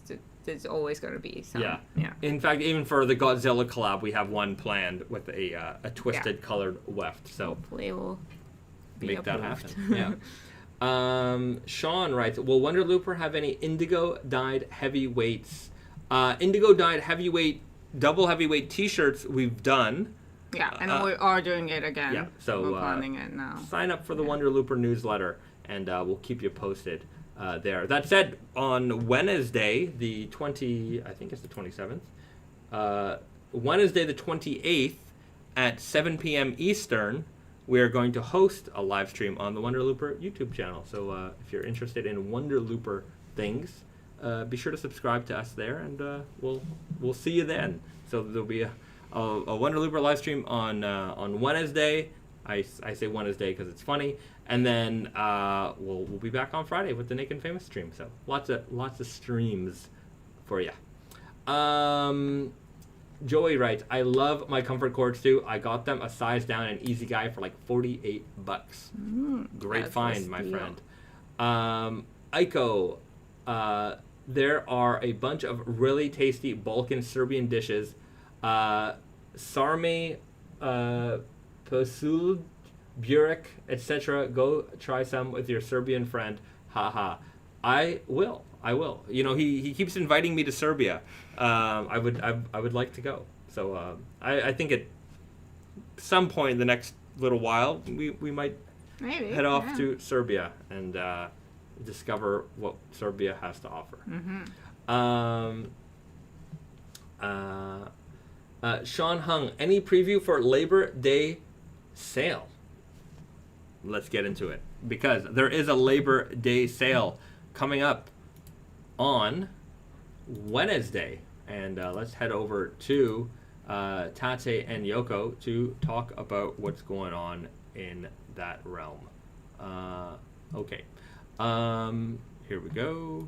Boom. So go over to tateandyoko.com, pronounced Tate and Yoko .com, and you will see our wonderful website. And if you go over here to sale, you'll see that we have 20% off, 40% off, and 60% off. Just FYI, we also mentioned it in This Week at Tate and Yoko. We added and moved a bunch of things in our sales section earlier this week.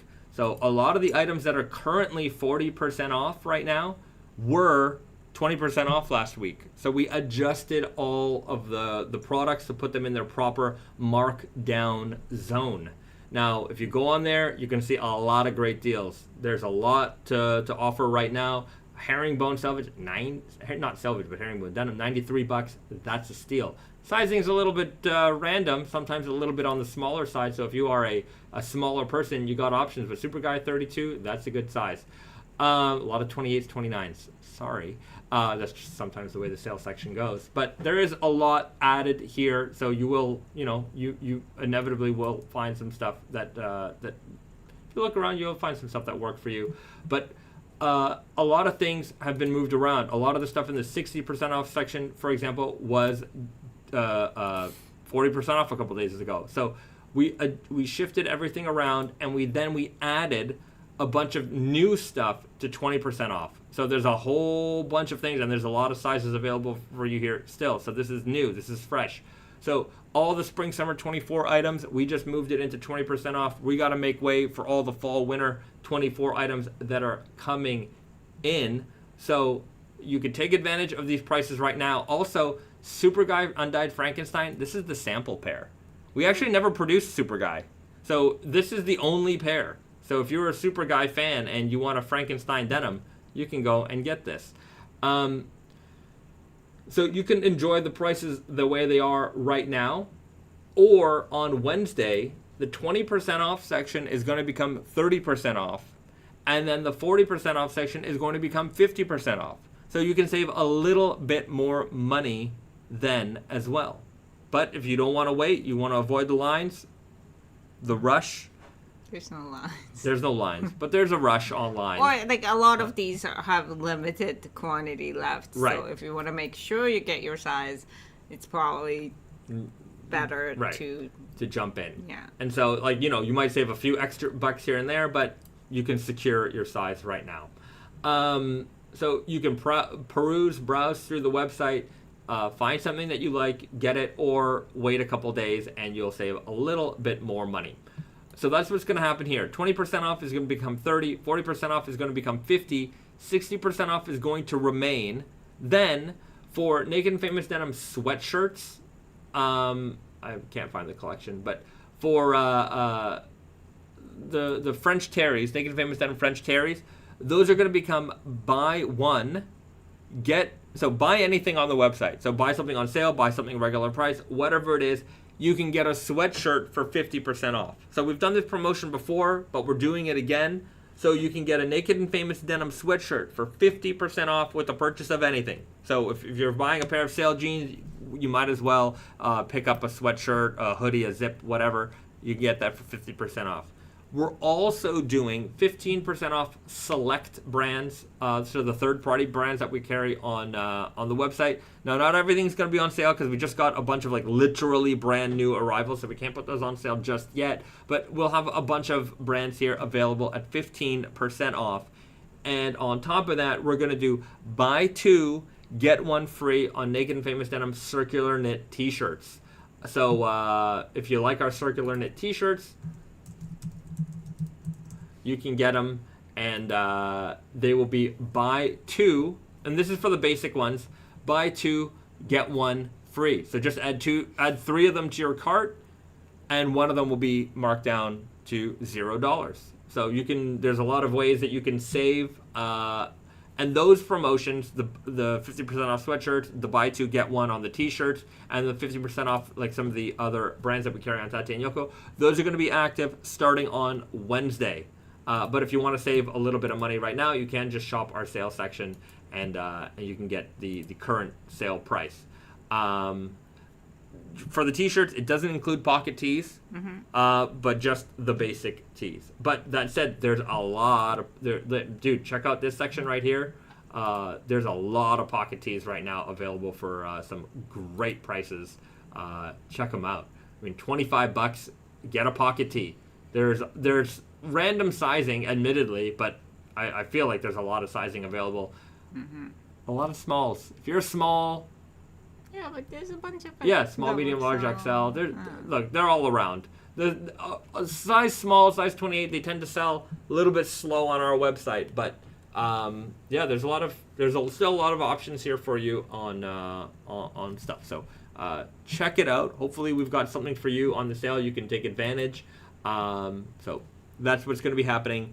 Part of it's happening now, and then the bulk of it is happening on Wednesday. So there you go. All right, and if you like that, you know what you should do?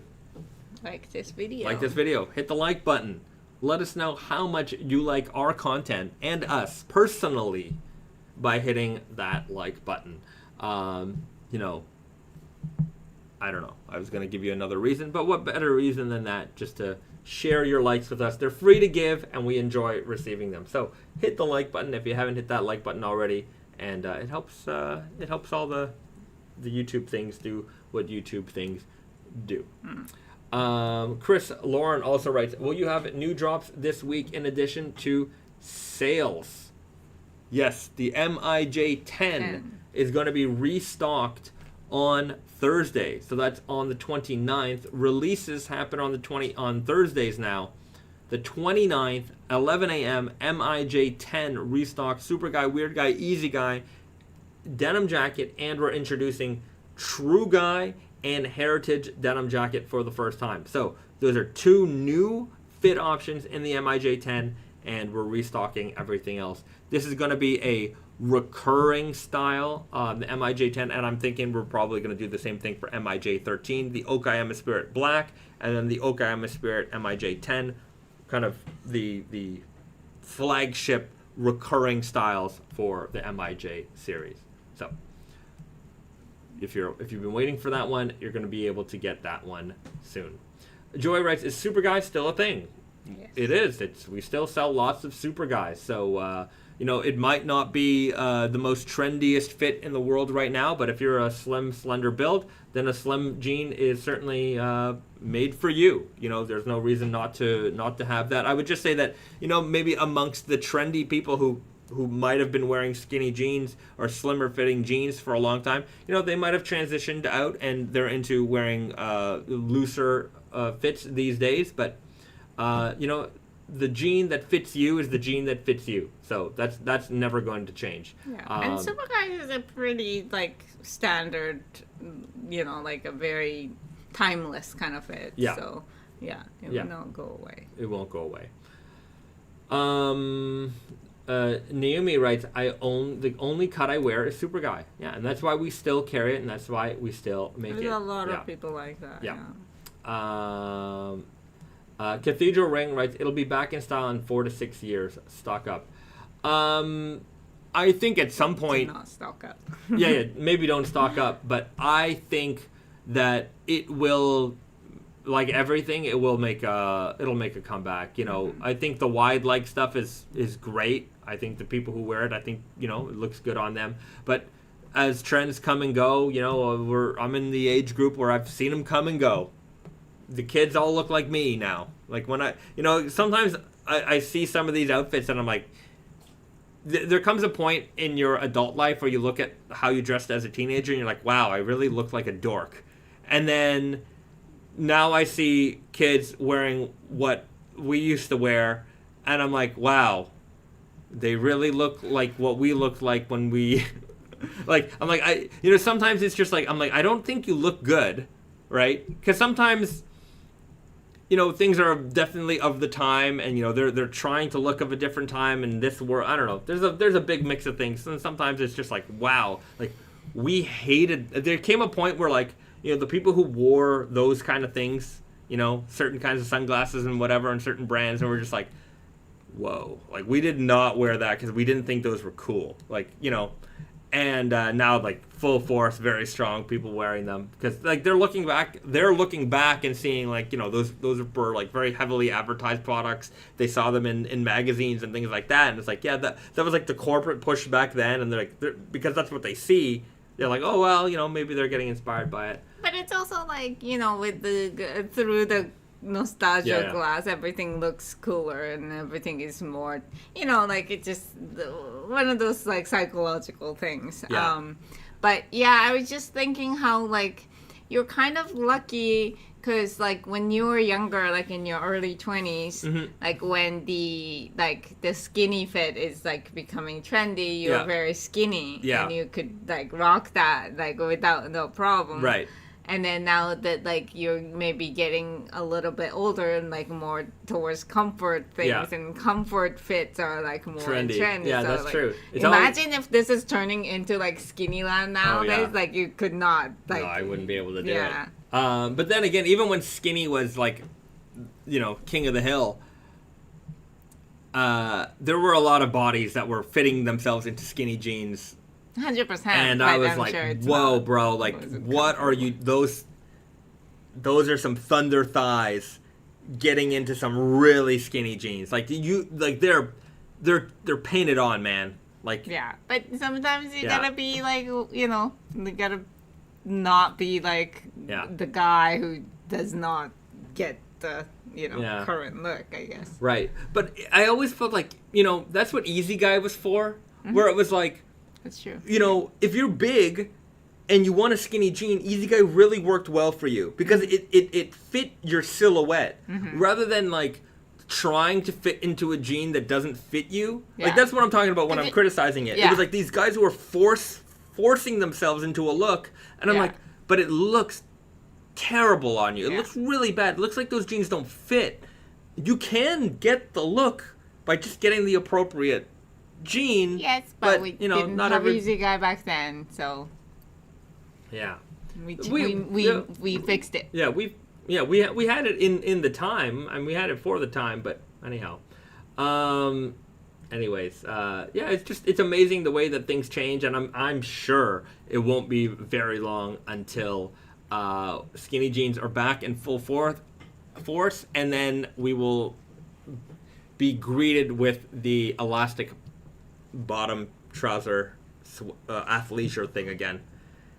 I am certain things. I think that is coming. It's not a denim guy thing, but I think a trend thing in general that will be back. Yeah. Yeah. But it's not like, like jeans are never gonna be out of style. Jeans in some form would always be appropriate. And, it goes from skinny to gradually to wider and then go back to skinny. It's just a matter of, it's going to happen. Right. You can predict that with, Yeah, certainty. Yes. Yeah. Like the sun is going to rise and it's going to go down. Whereas like, those trendy things, like you don't know, I'm sure it will come back, but you don't know when and how it's going to come back. Yeah. I just see like, for me, I think like that dirt bag, American Apparel look. That is just, it's bound to come back. It's brewing. It's brewing in the background somewhere where we're gonna have like nostalgia for like a time that I feel like isn't even that long ago, but in a few years it will be. Yeah. Yeah. And 2008 is almost 20 years ago, in 2028 is not far from now, and yeah, it'll be 20 years, and 20 years is kind of like the nostalgia cycle, I find. So we're gonna get some greasy hair, some deep V's. We'll see if the deep V-neck vest combo comes back with skinny jeans and thick-rimmed glasses. Like, they never come back the same way, though. It's just, it comes back in, like, a weird weird waves, and, like, that's the part Hold on. that... I got a book that is just, it's all this look. Yeah. So, let's go take a look at it. Yeah, I don't know. It's just... as a person who knows the birth of, like, that kind of look, I guess, like... I wouldn't say the birth, but just like the height of that in real time, it would be funny to see that coming back, and just that I'm looking forward to that vibe coming back, because I'm already enjoying like the 90s, look coming back, so it's just I'm excited for it. So this book is called Street Boners. And remember Vice magazine, they used to have a section called Do's and Don'ts? Well, this is basically just a whole magazine of do's and don'ts. Whole book. Yeah, a whole book of do's and don'ts. So, hold on. We got some of these pictures are maybe not the most appropriate, but some of them are perfectly fine. Like, that look, that's gonna come back. That will be back soon. I'm pretty confident in that. You need to find more iconic. Like really, they have a whole section in this one on Montreal, which I think was very prolific in that look and scene of that time. Like this guy in the corner, right? Vest, deep V, skinny jeans. Yeah. That was so much of us was that guy. I mean. I was definitely that guy. I am 100, like no question about it. I owned a skull T-shirt like that, and I wore it with a cardigan. Like I wore that look a lot. There was definitely an amount of that, or I mean the Seamster haircuts are just great. Look at that. That was what we all looked like, and that is coming back, and I think it will come back with such a close emulation, because there was so much of this documented, right? This is when social media just kind of started to show its face. We're all putting our pictures on Facebook and things like that. we all dressed like this. This is what the cool kids dressed like. And this, I think, in the next 4 years is going to be back full force. But, you know, sometimes I find it funny that, like, the bad trends, like, the trends that just happened in, like, it never happened in, like, a high fashion, like, style icon kind of people. Mm-hmm. But coming back in those people, you know, like, I was just thinking of, like, you know, in early 2000s, like, you know, whale tail everywhere, right? Like, but it was, like, you know, like, you see it in celebrity and, like, you know, you see it in regular people, but, like, really, like, fashionable, like, you know, classy, you know, I really, you know, think about what I wear and I have a style kind of people didn't have whale tail back then. But now, like, they're, like, fashionably, you know. Fashionable whale tails? Yes. And it's like, this is so weird. I feel like sometimes it's like, you know, trend comes back like that. It's like, it wasn't meant to you. You know what I mean?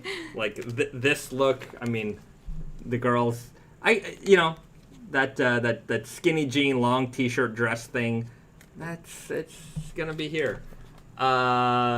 So, yeah, I like having references like this, because, yeah, it gives me an idea of where things are headed. At least where I think they're headed. And I definitely think this will be around in not that long a time from now. Skinny jeans will be back.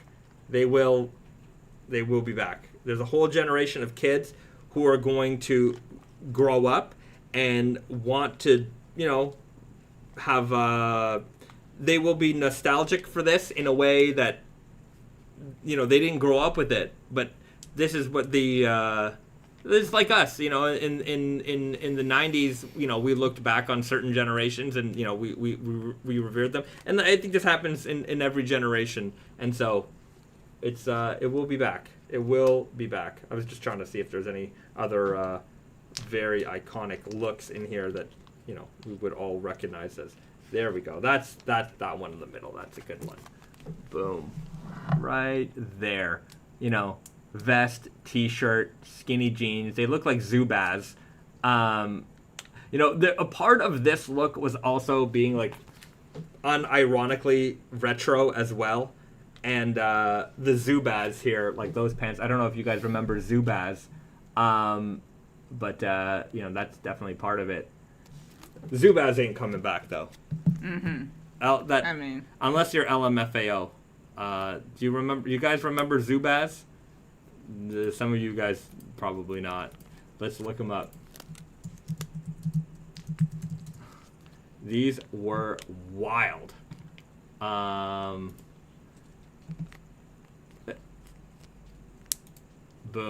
The Zubaz. If, yeah. Sometimes oh, dude. Watch this. Zubaz Road Warriors. I would not mess with these guys. This is the Road Warriors, for anyone who is a fan of professional wrestling. The Legion of Doom were always in... Not always, but I just remember them wearing Zubaz pants. Or, like, even, like professional football players, like, tough guys were wearing these. And, yeah, if you're a big, jacked-up dude, I wouldn't say anything. You look great, sir. Sir. Yeah, Zubaz. So, I wonder, yeah, those aren't coming back, but maybe among, like, the ultra hipster, they might find a pair and try to rock them real hard. Okay, so Derek B writes, Dominos for snack time? No, but we do have something special. Yeah, is it snack time? It's snack time. Let's go into snack time. Christopher Cullen writes, Easy Guy was the first 4 pairs that I ever bought from Naked and Famous. Rocking my 15th anniversary pair, Easy Guy, right now with my black and red Jordans. Good combo with the Jordans. I like that. Spencer Thompson writes, I feel like I found out about Naked and Famous because I wanted red jeans after the New Boys You're a Jerk video. I don't know about that video, but I remember in this era having some skinny red jeans that I liked to wear. Very skinny, very red. At one point, I'm sure we made some skinny red Naked and Famous jeans. Oh, we had tons. We had red power stretch. We also had red stretch Selvedge that was like, red by white. Right. We had a pomegranate denim as well. Oh, that's that's different. I would like to bring that one back. That one's pretty cool. But like a real like fire engine red jean power stretch. I think I had those. I might not have worn them that much. It might have been might have been sort of the tail end of when red jeans were a thing for me. Joy writes, Bayzad, I wasn't hating skinny jeans. I was just joking about Super Guy. I liked that guy because of the rise. Oh yeah, no, it's okay. Look, even if you did hate on him, that's okay. It doesn't bother me. Criticisms are welcome. Not different strokes for different folks. Everybody can like different things. But I will. I will defend our products in a way that it's like, not everything's for everyone, but we try to make something for everyone. All right. Anyways, snack time. Next time. Do you guys know the milky candy? So it's a very old school Japanese candy that is milky. Like it's a milk. Like it's kind of like a soft chew. If it's warm weather, it's like a soft chew. But when it's cold, it's like a hard candy. It's like a condensed milk Tootsie Roll. Yes. Yeah. Yes, exactly. And so it's famous for Pickle-chan, which is this character. But now it's a soda version of it in a soda drink. Yeah. So it's a soda flavor. In Japan, soda flavor is like cream like soda. Kind of. Yeah. And then she's dressed as like a little alien. Very cute. Yeah. So is this going to be space themed soda with a milk flavor? Something weird. We'll see. We'll see if it's I good or just not. really like her outfit. It's so cute. Yeah. White lightning, aka Aqua writes, is that the vanilla fruit chews? Yeah. Kind of like that. I'm sure you've seen it. Like it's very old school. Yeah. Wow. It's a lot more like a milky color. That is a interesting color for a soda. This does feel like it kind of looks like Calpis. Yeah. This does feel like maybe a drink from another planet. Yeah, from the future. All right. Yeah. It smells nice. It smells yogurty. It smells very yogurty. I don't like yogurt. Like a candy yogurt though, not like a real yogurt.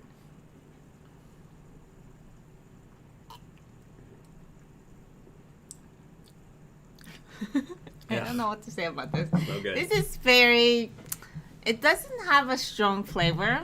It just have a tint of yogurt candy flavor. Yeah. Like not the actual yogurt, but a yogurt flavored candy. Yeah, no, this is not for me. This is very low on my soda scale. I mean, I'll take another sip, but yeah.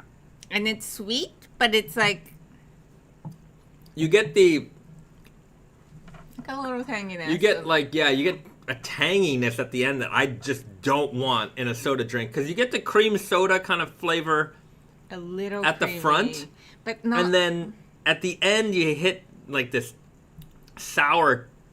It's not sour like a citrus sour like that for me is pleasant in a drink. This is like something's off. Like this. Has an off taste. I don't like the sour tanginess. I just don't like this like Calpis-ish like level of like watered down milk kind of thing. Yeah, watered down. It's like bad milk soda. No good. This is a. It's not disgusting though. It's packaging. 2 thumbs up. That's a 2 thumbs up quality packaging. I think the graphics and everything is very nice, attractive. We obviously bought it. You know what's fun? She's got 2 legs on the ground here, and she's got 1 leg on the ground here. I don't know why, but something is happening. Different pose. Yeah, different pose, but the same pose. Oh no, totally different pose.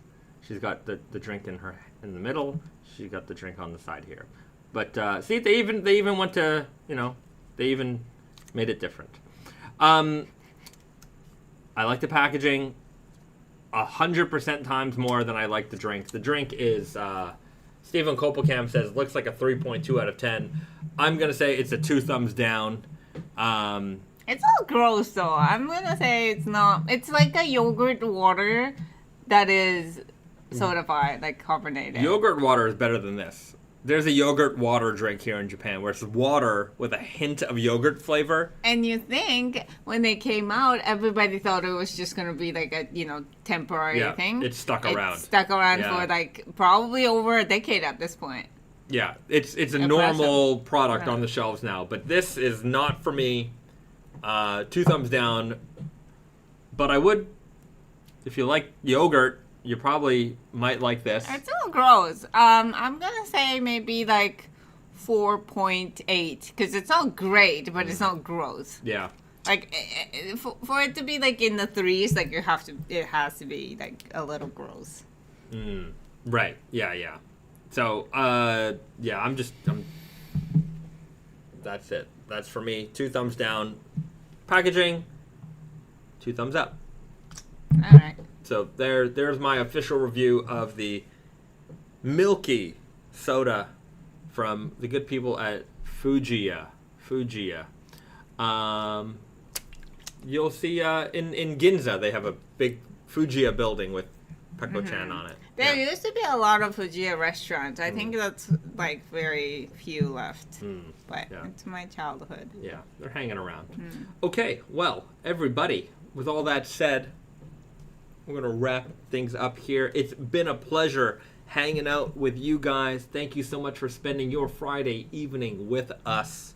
We'll be back again next week for the Naked Famous Denim. The Naked Famous Denim Raw Denim live stream, the greatest live stream in the history of all the internet, brought to you by the good people at Naked and Famous Denim, makers of fine milk wear glasses, which are available on tateandyoko.com. Pronounced, that's right, tateandyoko.com.